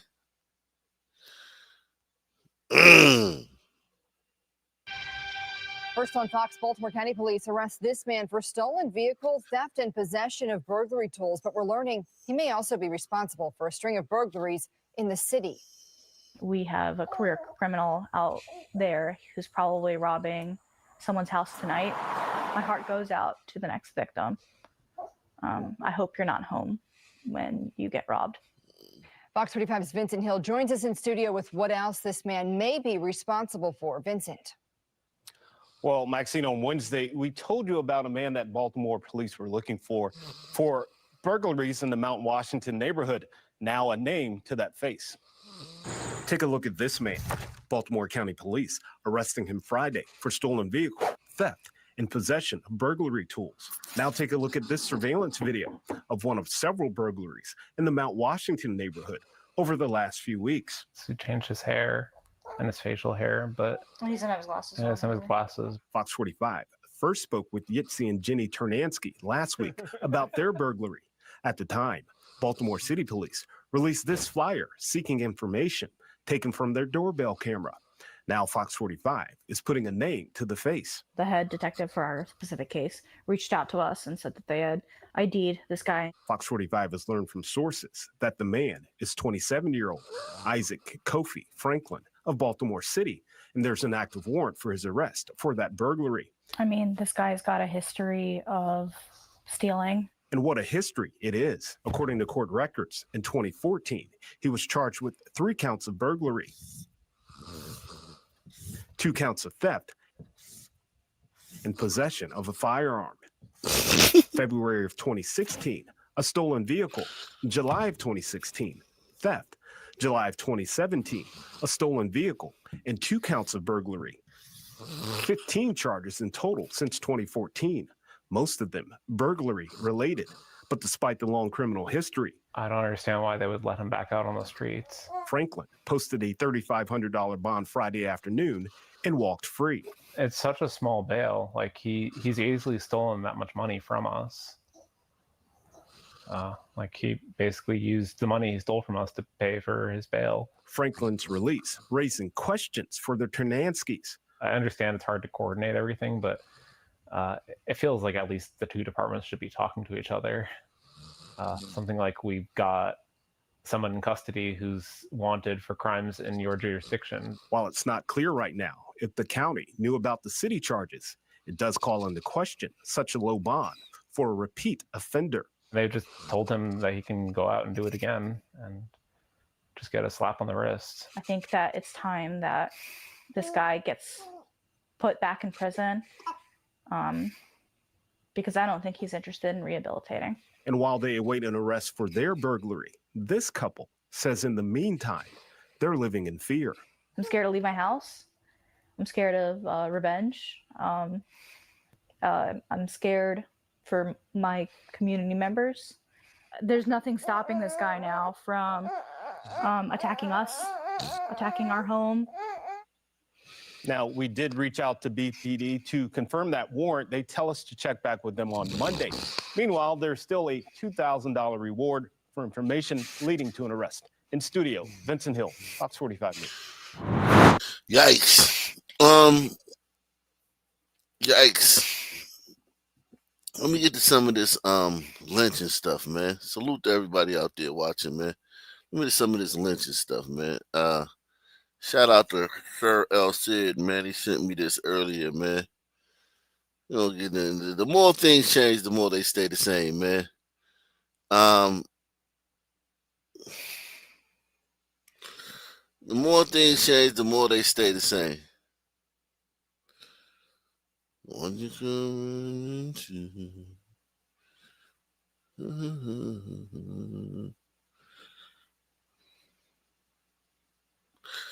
Wow.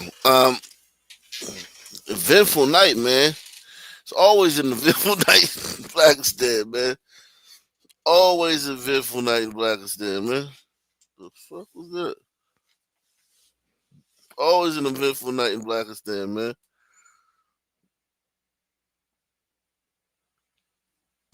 Jeez.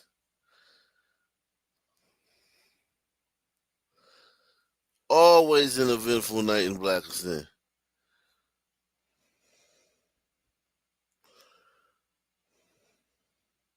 Everybody hit that like button, man. We got what's this? November 3rd, 1900. November 3rd, 1900.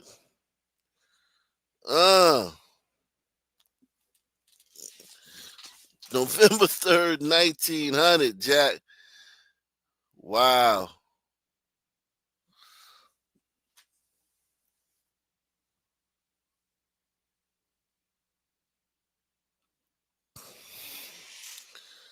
November 3rd, 1900. 125 fucking years ago. Atlanta, Georgia, November 2nd. Another company of the Georgia militia was ordered from here tonight by Governor Candler under command of Major Nash of the 5th Georgia Regiment with instructions to proceed to Jefferson in Jackson County, this state, for the purpose of protecting the life of Gus Fellows, a Negro charged with an assault on Miss Dora Hood, a prominent young lady of Harmony Grove. A mob of 200 is reported there with the intention of lynching the Negro. Fellows was taken from Atlanta this morning under military escort to Jefferson for trial. So this guy lynched a high society white woman, and the mob they mobilized 200 deep to come get him.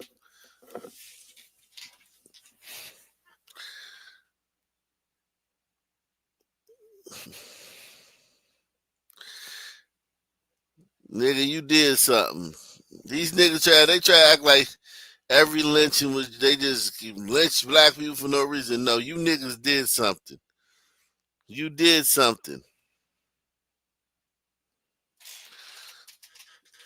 And lynching was just you paying for what you did. December 14th, 1900, Worthington, Minnesota. God damn, you niggas fucked up Minnesota. I know you niggas didn't fuck up Minnesota. Jeez. This is Rome, Georgia. This is another one. Rome, Georgia, December 10th. The Negro Bud Rufus, who Friday assaulted and fatally wounded Miss Joseph White. Yo, niggas was assaulting and killing the shit out of white women back in them days. Yo.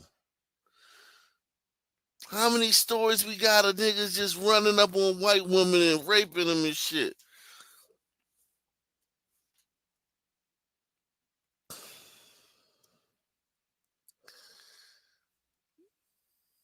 Damn. Niggas was bold, man. You niggas was bold back then, man.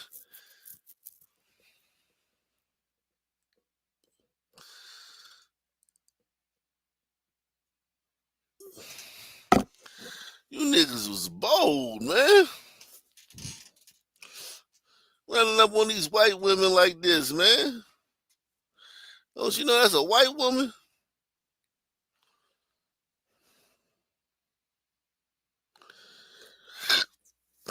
Rome, Georgia, December 10th. The Negro Bud Rufus, Friday assaulted and fatally wounded Mrs. Joseph White, the wife of a farmer living 12 miles from Rome, was caught and lynched near here Saturday morning.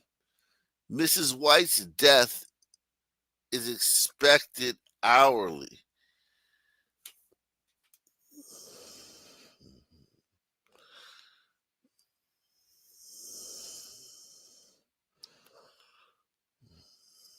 Damn.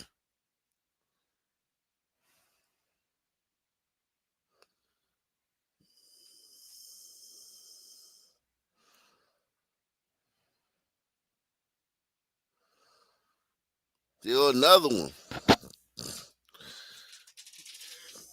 You niggas was getting dealt with. They was dealing with you niggas quick. You niggas assaulted a white woman, they dealt with you quick. They got you up out of here. You niggas kill a white woman, they was gonna get you up out of here.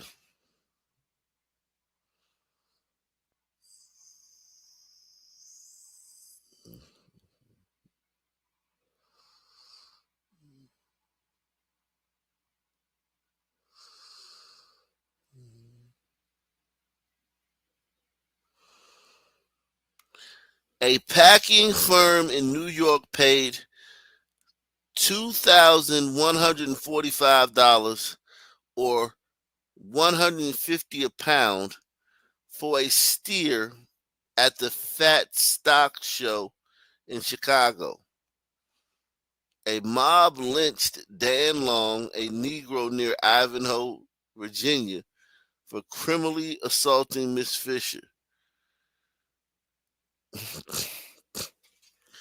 God damn. You niggas is attacking the shit out of white women. This is a lot of black women's and a lot of black people now, they try to say, white women, you could get lynched for just looking at a white woman. Press one if you hear that from niggas. You could, back in the day, you could get lynched for just looking at a white woman. So many white women got black men lynched just for looking at them. You niggas is doing more than looking. You niggas was doing more than looking. Okay? Let's stop this shit. You niggas was doing more than looking.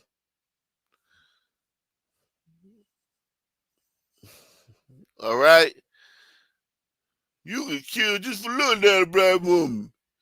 Just for looking at a white woman, they'll kill you.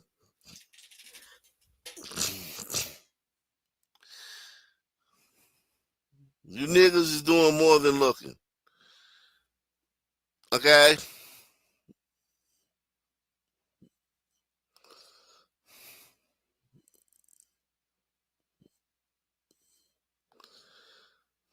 All right?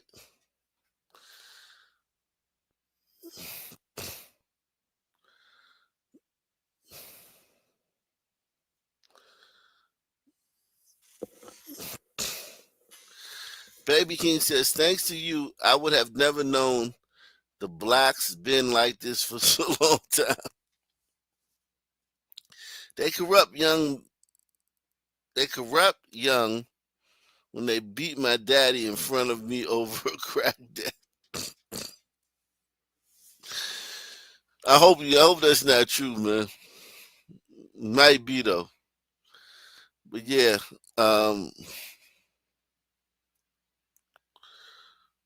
wow.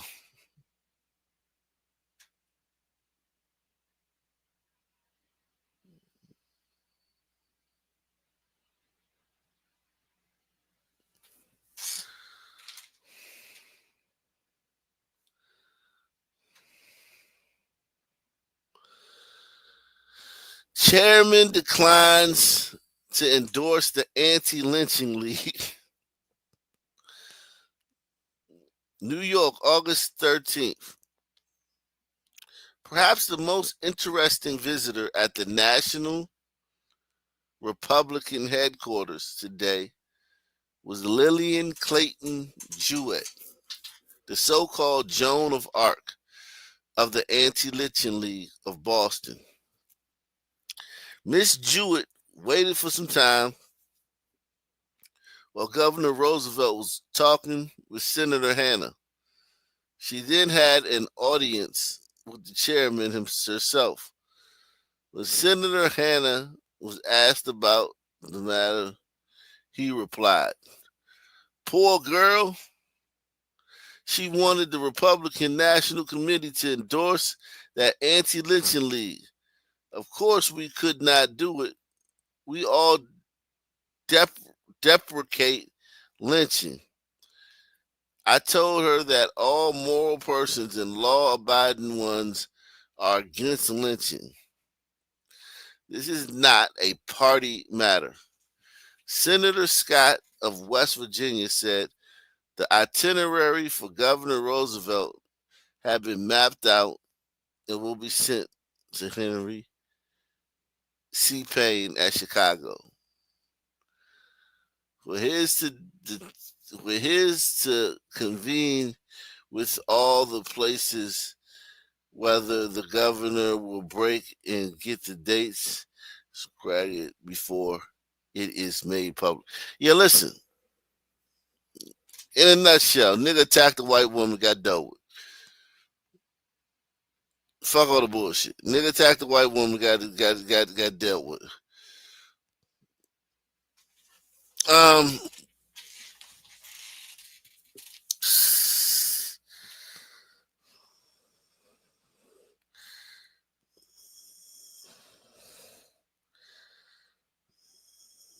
Mob hangs Negro in public square.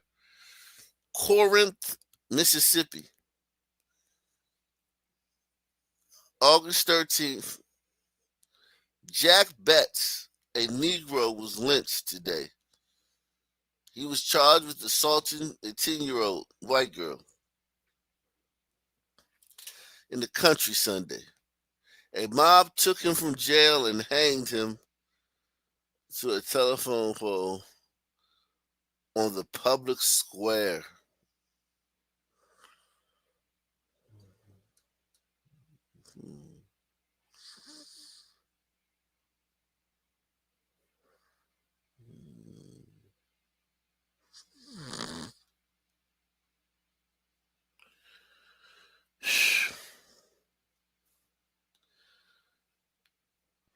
Public square. Let's see. Jesus Christ. Look at this one. Fuck. Yo, you niggas.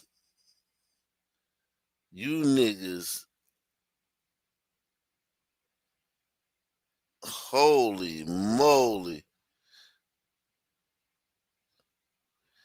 What was you niggas thinking? Why? That's why I say white people was never mean. After slavery, white people was never mean.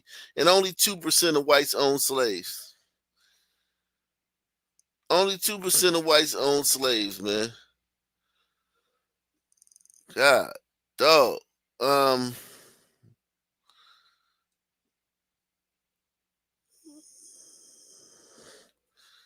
Let me be the one. I'm trying to see this. Oh, man. Jeez.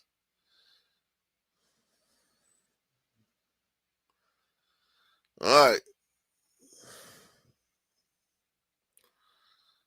Here we go. Here we go. Come on.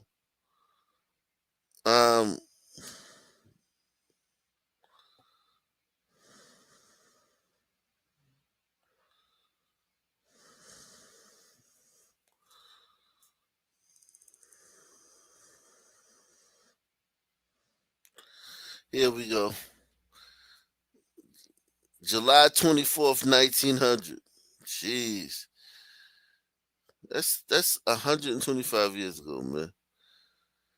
Sheriffs at Huntsville prevent an attempt to lynch a Negro. So once again, we got sheriffs, we got pigs, we got race soldiers preventing the mob from lynching the Negro. Let's see what this Negro did. Let's see what they said this Negro did, man.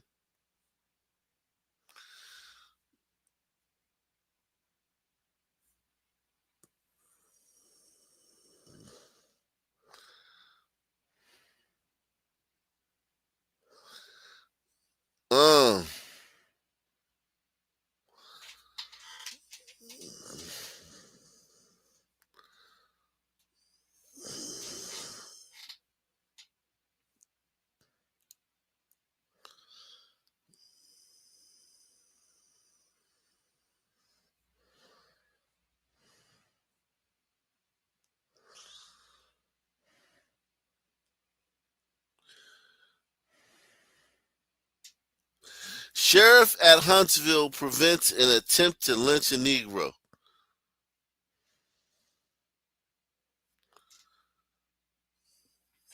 Huntsville, Alabama, July 23rd, 1900.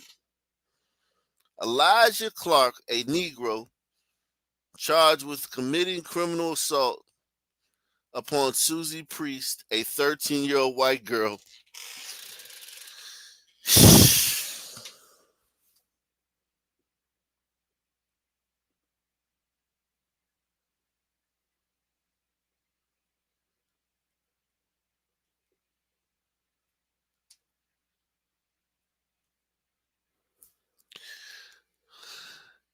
Elijah Clark, a Negro, charged with committing criminal assault upon Susie Priest, a 13-year-old white girl, was lodged in jail.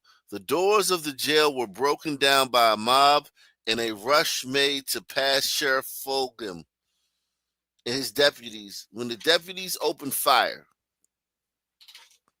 Will Venning was shot in the shoulder and another man received serious wounds. The mob has placed dynamite under the jail and threatened to blow it up if the prisoner is not delivered to them. Governor Johnson has telegraphed Judge E.S. Pinckney to impanel a jury and try Clark at once. Judge Peake agreed to try Clark at 3 p.m. The mob is quiet, and its members say they will remain until they are assured the Negro is getting quick justice. A stick of dynamite was thrown into the jail, and great damage was done by the explosion. The mob now threatens to touch off more dynamite.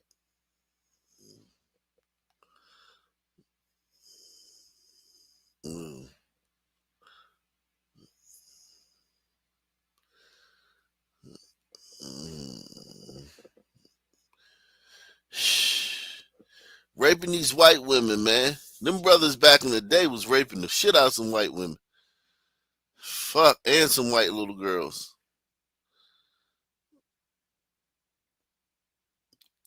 Baby King says the Fuhrer was the closest thing to white being me. Mustache man, yeah. That's facts. He was the closest thing to whites being me. Wow.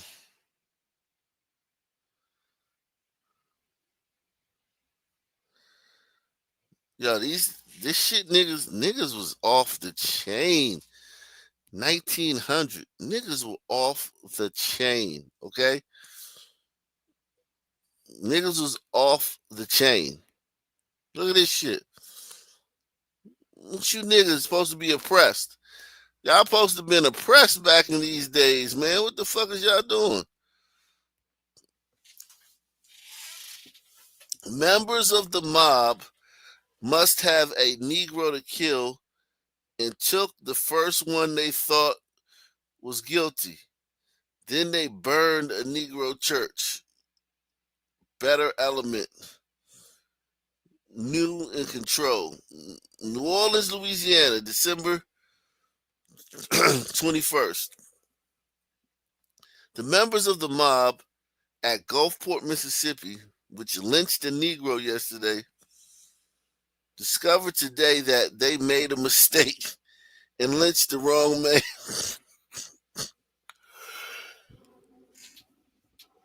Come on, gliders, man. Come on, gliders. Come on, gliders. We expect more out of y'all, man. We expect more out of you gliders, man.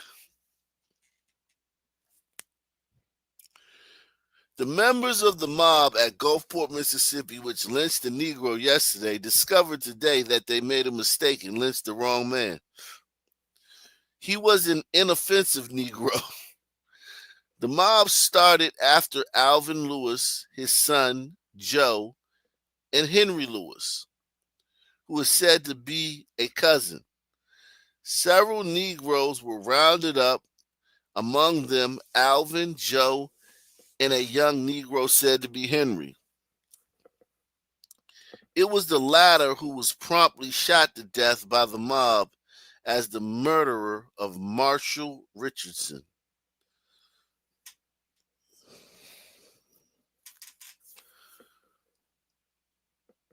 The lynched Negro was not Henry Lewis. The latter was succeeded in making good his escape, and it is upon Henry that the guilt of the murder has been fixed. The father, Alvin, over whose arrest the trouble arose, has disappeared. When he was taken to the Gulfport jail, a mob demanded that he be lynched, and nothing but the firmness and courage of the deputy sheriff prevented this. The mob came back a second time to lynch him, and it was deemed prudent to take the prisoner out of town. he has completely disappeared from sight. It was reported that he was confined in the Meridian jail for the safekeeping, but this is shown to be a mistake. Whether he is confined somewhere else or whether the mob got hold of him and lynched him remains in doubt. The Baptist church was burned because Alvin Lewis, who was somewhat of a preacher, occasionally preached there, and because some of the clothing of the refugees was found there after the assassination of Richardson, this showed that the Negroes had made the church their headquarters. The congregation of the burned church held a meeting and adopted the following resolutions. We, the undersized colored citizens of Gulfport, are in deep regret at the loss of our reliable officer who was assassinated by the coward on December 19th. And be it known that we are willing to also ready to assist in capturing the monster. So the mulattoes was like, yo, that's fucked up what them niggas did, man. They on their own. Y'all on your own, niggas. Don't look for no help from nobody else. Y'all on your own. Y'all deserve to be on your own.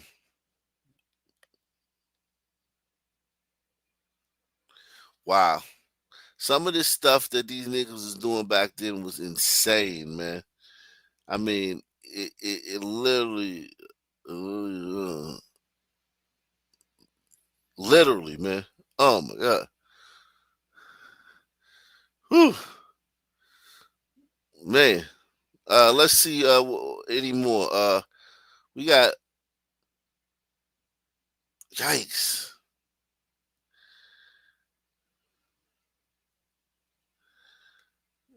Holy shit. I don't think we're going to get to all this today, man. I'm going to make this the last one, man, because I'm going to save some of this. I'm going to make this the last one so you can see what these niggas was doing back in those days, man. You can see what these niggas was doing back in the day, man. These niggas was just looking at a white woman could get you lynched back in the old South. Shit. You niggas was doing more than looking. You niggas was doing way more than looking. Negro reported lynched May 6, 1900. An unknown Negro about 20 years of age was lynched near here yesterday. He assaulted a 12-year-old white girl near Hartford and for preliminary trial. No, near Hartford, Tuesday, and was captured later and taken before the mayor of Hartford for preliminary trial. The officials claimed that when within 3 miles of Genevan, they were overpowered by armed men who took charge of the prisoner and carried him into the woods. He was found dead hanging to a limb not far from the public road. So this son, man, assaulted a 12-year-old girl, got arrested by the police. But the poor son, man, you know, they got to eat too, man. Jesus Christ.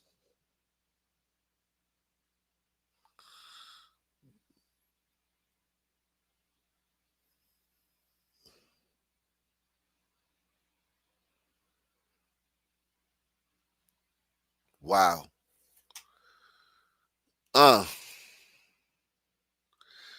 Unbelievable.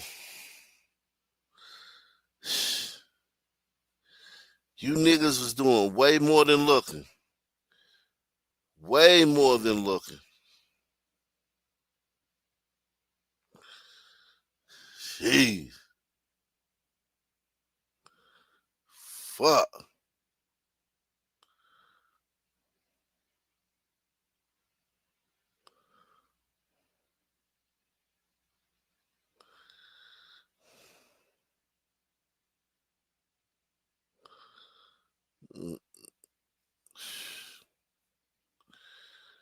Uh.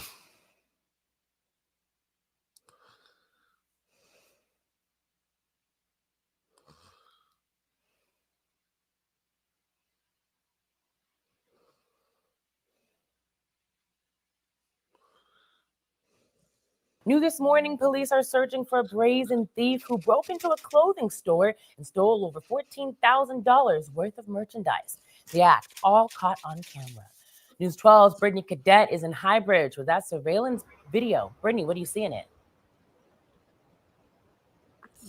Yeah, Noel, I mean, just a lot of money was lost here, and a lot of clothing was lost at the Karma Urban Wear store here in Highbridge. But, you know, the entire robbery is kind of out of a movie scene. Police say that the thief broke into the store through a wall and then helped himself to a stack of shoes before he ran out. Let's get straight to that surveillance video so you can see exactly what I'm talking about. You can see here in their surveillance video that he's quickly browsing through the shop using his cell phone as a flashlight. This all happening on August 7th at 4 o'clock in the morning.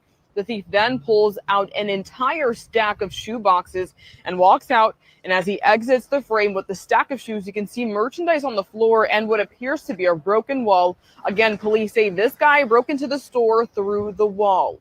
Police say he's still on the run, so take a good look at him. He was wearing this gray Nike hoodie and a black face mask covering his face. Now, if you do recognize that man or have any information that can help police in this investigation, they do ask that you reach out by giving them a call at the Crime Stoppers hotline. For now, we're live here in Highbridge. I'm Brittany Cadet, News 12, The Bronx. Wow. New Orleans Mayor LaToya Cantrell. Wow.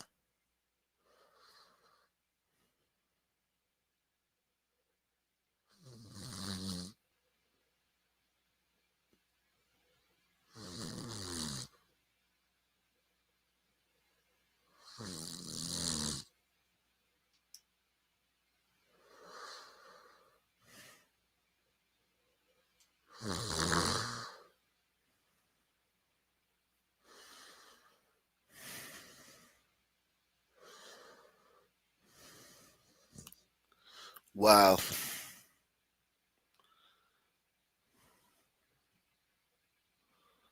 Wow.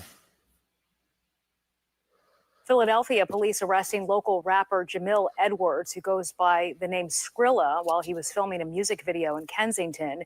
Police say Edwards shot a toy gun filled with gel pellets at an officer, hitting that officer 3 times. Jeez. And witnesses say while Edwards was being arrested, he helped keep the crowd calm. Here's our Kelly Rule.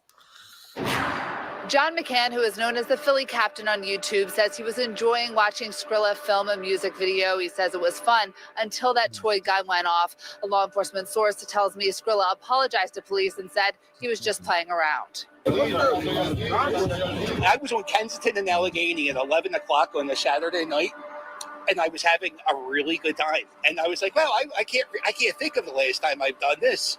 The man fondly known as the Philly Captain on YouTube says the majority of his time in Kensington Saturday night looked like this, watching Kensington native Jamil Edwards, who goes by Skrilla, film a new music video. Philadelphia police say they were called just after 11 p.m. to ensure the crowd didn't interrupt traffic, but things changed when Skrilla allegedly picked up a bystander's toy gun filled with gel pellets. Oh! I was looking at the cops. So you heard a noise and then you look over and you see them. So then I hit record and then you see them like shooting around. What's not on camera, according to police, was Skrilla firing the gel pellets towards an officer, hitting the officer in the face, neck, and chest. The officer was not hurt. McCann recording as officers arrested Skrilla. It wasn't malice. He was joking around, but I guess there's some things you can't do. I'm really glad it didn't go as bad as it could have because he kept it calm.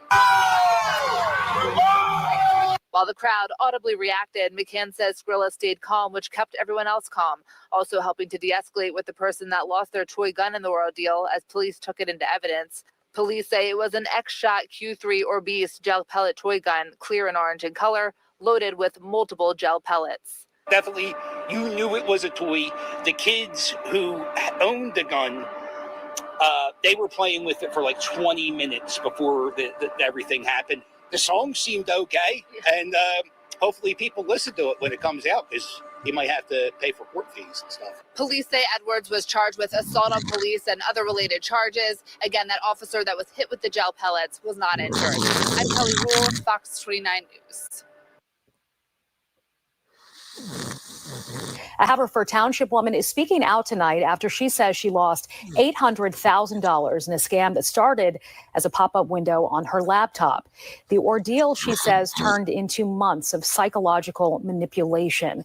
Police say they are investigating and working with the FBI. Our Kelly Rule reports. It freaked me out. It freaked me out a lot. This Haverford Township woman asked that we conceal her face and voice for her safety. She says her life drastically changed earlier this summer after getting a pop-up on her.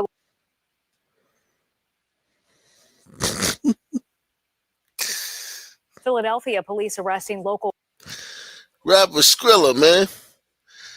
Skrilla, that's not right, man. Skrilla, you supposed to be. Oh God, look at that scene. Skrilla. The man fondly known as the Philly Captain on YouTube. Oh God. Jeez. Skrilla. Oh man.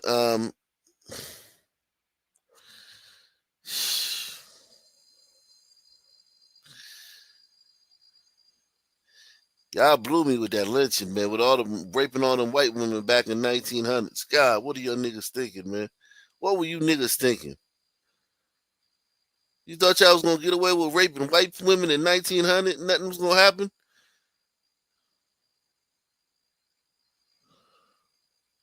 See Boston, man. I'm back, y'all. Here at 5:30, one night in Dorchester. I'm back, man. I'm back.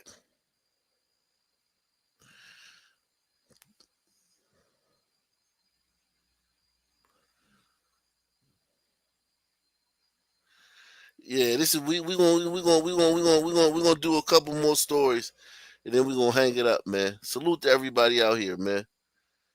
Salute to everybody out here, man.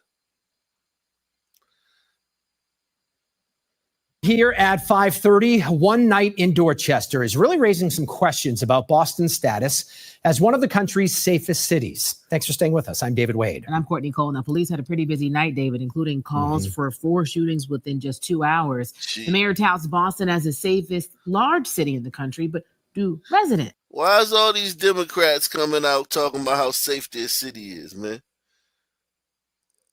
I do think Boston is the safest. Because of all the cities that we do go to, all the cities that have basketball and baseball teams and shit like that. But Boston is probably, in my estimation, one of the safest. But it's still got a lot of fucking crime. It's just safe compared to New York and fucking Philly and DC. If you didn't compare Boston to any of those towns, and you compared it to like a town in Sweden before immigration, any city in Europe before immigration, it got a lot of fucking crime. Press 1. Here at 5:30, one night in Dorchester is really raising some questions about Boston's status as one of the country's safest cities. Thanks for staying with us. I'm David Wade. And I'm Courtney Cole. Now, police had a pretty busy night, David, including calls for 4 shootings within just 2 hours. The mayor touts Boston as the safest large city in the country, but do residents really feel that way? WBZ's Louisa Moeller went to find out. Mayor Wu is always saying we're the safest major city in America. Not at all. Tell me why you don't think so.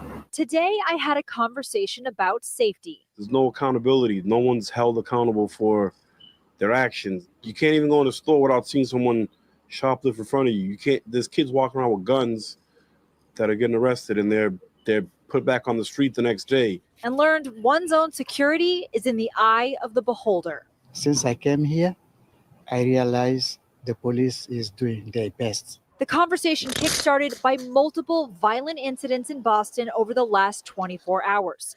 4 different reports of people shot just in Dorchester and 2 reports of stabbings, one as recently as 10:19 this morning on Dacia Street.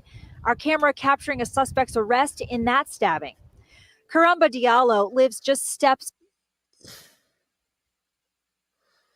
That's the suspect. Yeah, damn. In that stabbing. Karamba Diallo lives just steps away on Dacia, and yet he says the city's circumstances have improved. This nigga, man. This sub-Saharan, man. That's a whole sub-Saharan. That nigga ain't no fucking FBA. That's a sub-Saharan, man. That's a sub-Saharan. God damn. Says the city's circumstances have improved. Because before in Dorchester, it was really difficult to live. But now it's completely the opposite. But another man who lives blocks from Berry Park, where an adult man was found with a gunshot wound after crashing his dirt bike last night, told a different story. Residents here aren't safe that live in high crime areas such as, down the street by the church. But here's what we know. There have been 23 homicides in the city so far this year. That's compared to 12 the previous year in the same time frame. And these numbers pale compared to the annual 100 plus homicides Bostonians coped with in the 90s. Mayor Michelle Wu is known to tout the city's safety, so we asked her, does a night filled with violence make Boston any less safe? When I say we're the safest major city in the country, it is never to say that our work is done. We will not be satisfied in Boston until we have ended violence, period. Boston police say the overnight shootings could be related. No arrests have been made, and they're all actively being investigated. In Boston, Louisa Moeller, WBZ News. Community packed at church tonight to talk about solutions to the gun violence plaguing the city's neighborhoods. They tell us they feel they are finally being heard and no idea is off the table. Just last week, 2 young mothers were shot and killed. One was walking her daughter to the bus stop. Another was a bystander hit during a fight outside of a market. Police are still searching for suspects in both cases. Norman Seawright was at the violence prevention discussion tonight in the California neighborhood. Norman, what do people want to see? Well, the number one thing, Vicki, is that the city cannot solve this alone, and they need community to buy in to being part of the solution. On the flip side, city leaders have to be willing to listen to what these residents say they need. I want Office of Violence Prevention at the table. I want the police at the table. I want the council members at the table. We got a state representative. I want them at the table. And I want the community at the table. Councilwoman Tammy Hawkins' goal is to build relationships, and this packed church full of residents has taken notice. There's been, over the years, so much done without our word, without our say-so, without our input. So now's the time. It's much needed. It's so many people hurting where we have to come together to help each other. Anytime we're losing our mothers to gun violence, then I think that's really getting way out of hand. Office of Violence Prevention Deputy Director Ashley Webb says while the city's programs can be effective, there are so many things that are working, but until we have no violence, it's not enough. She says those programs pale in comparison to what communities can do. We have seen beautiful results of grassroots organizations coming up out of these anti-violence coalitions and serving our youth. For most, this is a call for unity. It's time to get to know who's next door to you. It's time to get to know what child may need an act of kindness. We got to respect the youth. We got to stop judging people. We got to forgive. But we especially got to stop judging. James Mathis believes if all else fails, incentives will work, paying people for information that leads to solving crimes. The streets are not going to speak until you give them a reason to. Either way, Webb says meetings like this are critical for the city, youth especially, to move toward better outcomes. It is up to us as a community to ensure that all kids out there have the ability to be connected to healthy adults. real idea at King Solomon Baptist Church tonight is that they're looking to create a community partnership. Dozens of residents gave their input and discussed solutions. And Hawkins says this will not be the last discussion. As you saw, that packed church of people is motivated to find ways to end gun violence. Live in the newsroom, Norman Seawright, WLKY News. Tampa police are cracking down on a dangerous problem that 8 on Your Side viewers have been telling us about for some time. This week, the Tampa Police Department used their helicopter and a number of ground units to stop a street takeover. This by a bunch of bikers, e-bikes, and motorcycles. News Channel 8's Jeff Patterson is live on Davis Islands after speaking to witnesses. Jeff, I have been stuck in one of these before. It is not a pleasurable experience.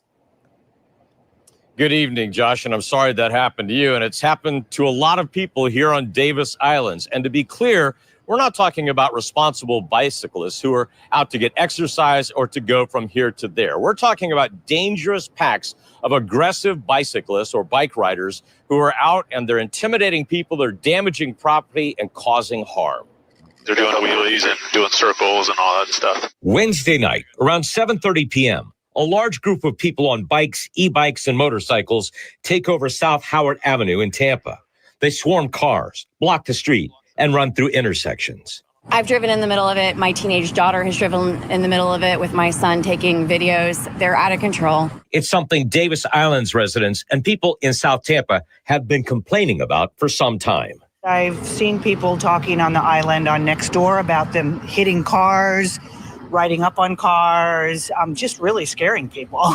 Tampa police used their helicopter and ground units to make 3 arrests, and they say more arrests are possible. It was a very large pack. It was probably about 200 individuals. Major Les Richardson with Tampa Police says many of these takeovers start with a post on social media. A lot of these things are social media based to find out where to meet up and how to meet up. We're on top of that. We're looking into that as well. We're going to, if we find out something's going to happen, we're going to be there and prevent it to happen. Former Tampa Police Chief Brian Dugan told us today it's a difficult problem to stop. They're very difficult to deal with. There's a lot of drama over police pursuits. Most agencies wouldn't pursue somebody like this. That's why you end up getting the helicopter involved and try and get the eye in the sky. But when you look at, they were able to catch 4 people of how many people there, close to 200 is what they're estimating. It really becomes difficult. The police hands are tied. Chief Dugan, a respected figure in law enforcement, says this has been a problem since he was chief of police, and he actually saw it for himself in Ybor City. The chief says that this is a growing problem nationwide because many of these events start with posts on social media with people bragging about what they are doing and live streaming some of this video to kind of show off, so it becomes a problem. In this instance, the Tampa Police Department says this is still an active investigation and they expect to make more arrests. Josh? Well, Jeff, as a motorist, sometimes you can see them coming right at you or right next to your vehicle. So what can you do if you're in your car and you suddenly are in the middle of one of these? It can be very intimidating, as you experienced for yourself, Josh. And so the Tampa Police Department suggests immediately become a defensive driver. Don't try to engage them. Don't try to drive through or force your large vehicle through that crowd, because that can become dangerous for a number of reasons. The Tampa Police Department says these riders often have a pack. Great show, guys. Great show, guys. Great show. Great show, guys. Salute to everybody out there, man. Great show, man. I'm going to try to do a daytime stream tomorrow, man, for all the people, man. I'm going to try to do a daytime stream tomorrow, man. I'm really going to try to do it, man. I'm going to try to get in there and do a daytime stream for a few hours tomorrow, man. See if we can't make that happen, man. Hopefully we got 10 people to share the stream. Hopefully we got 10 people to share the stream.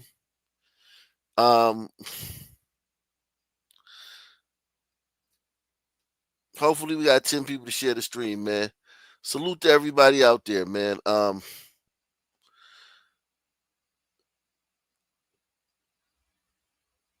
Same black time, same black channel. I'm out of here.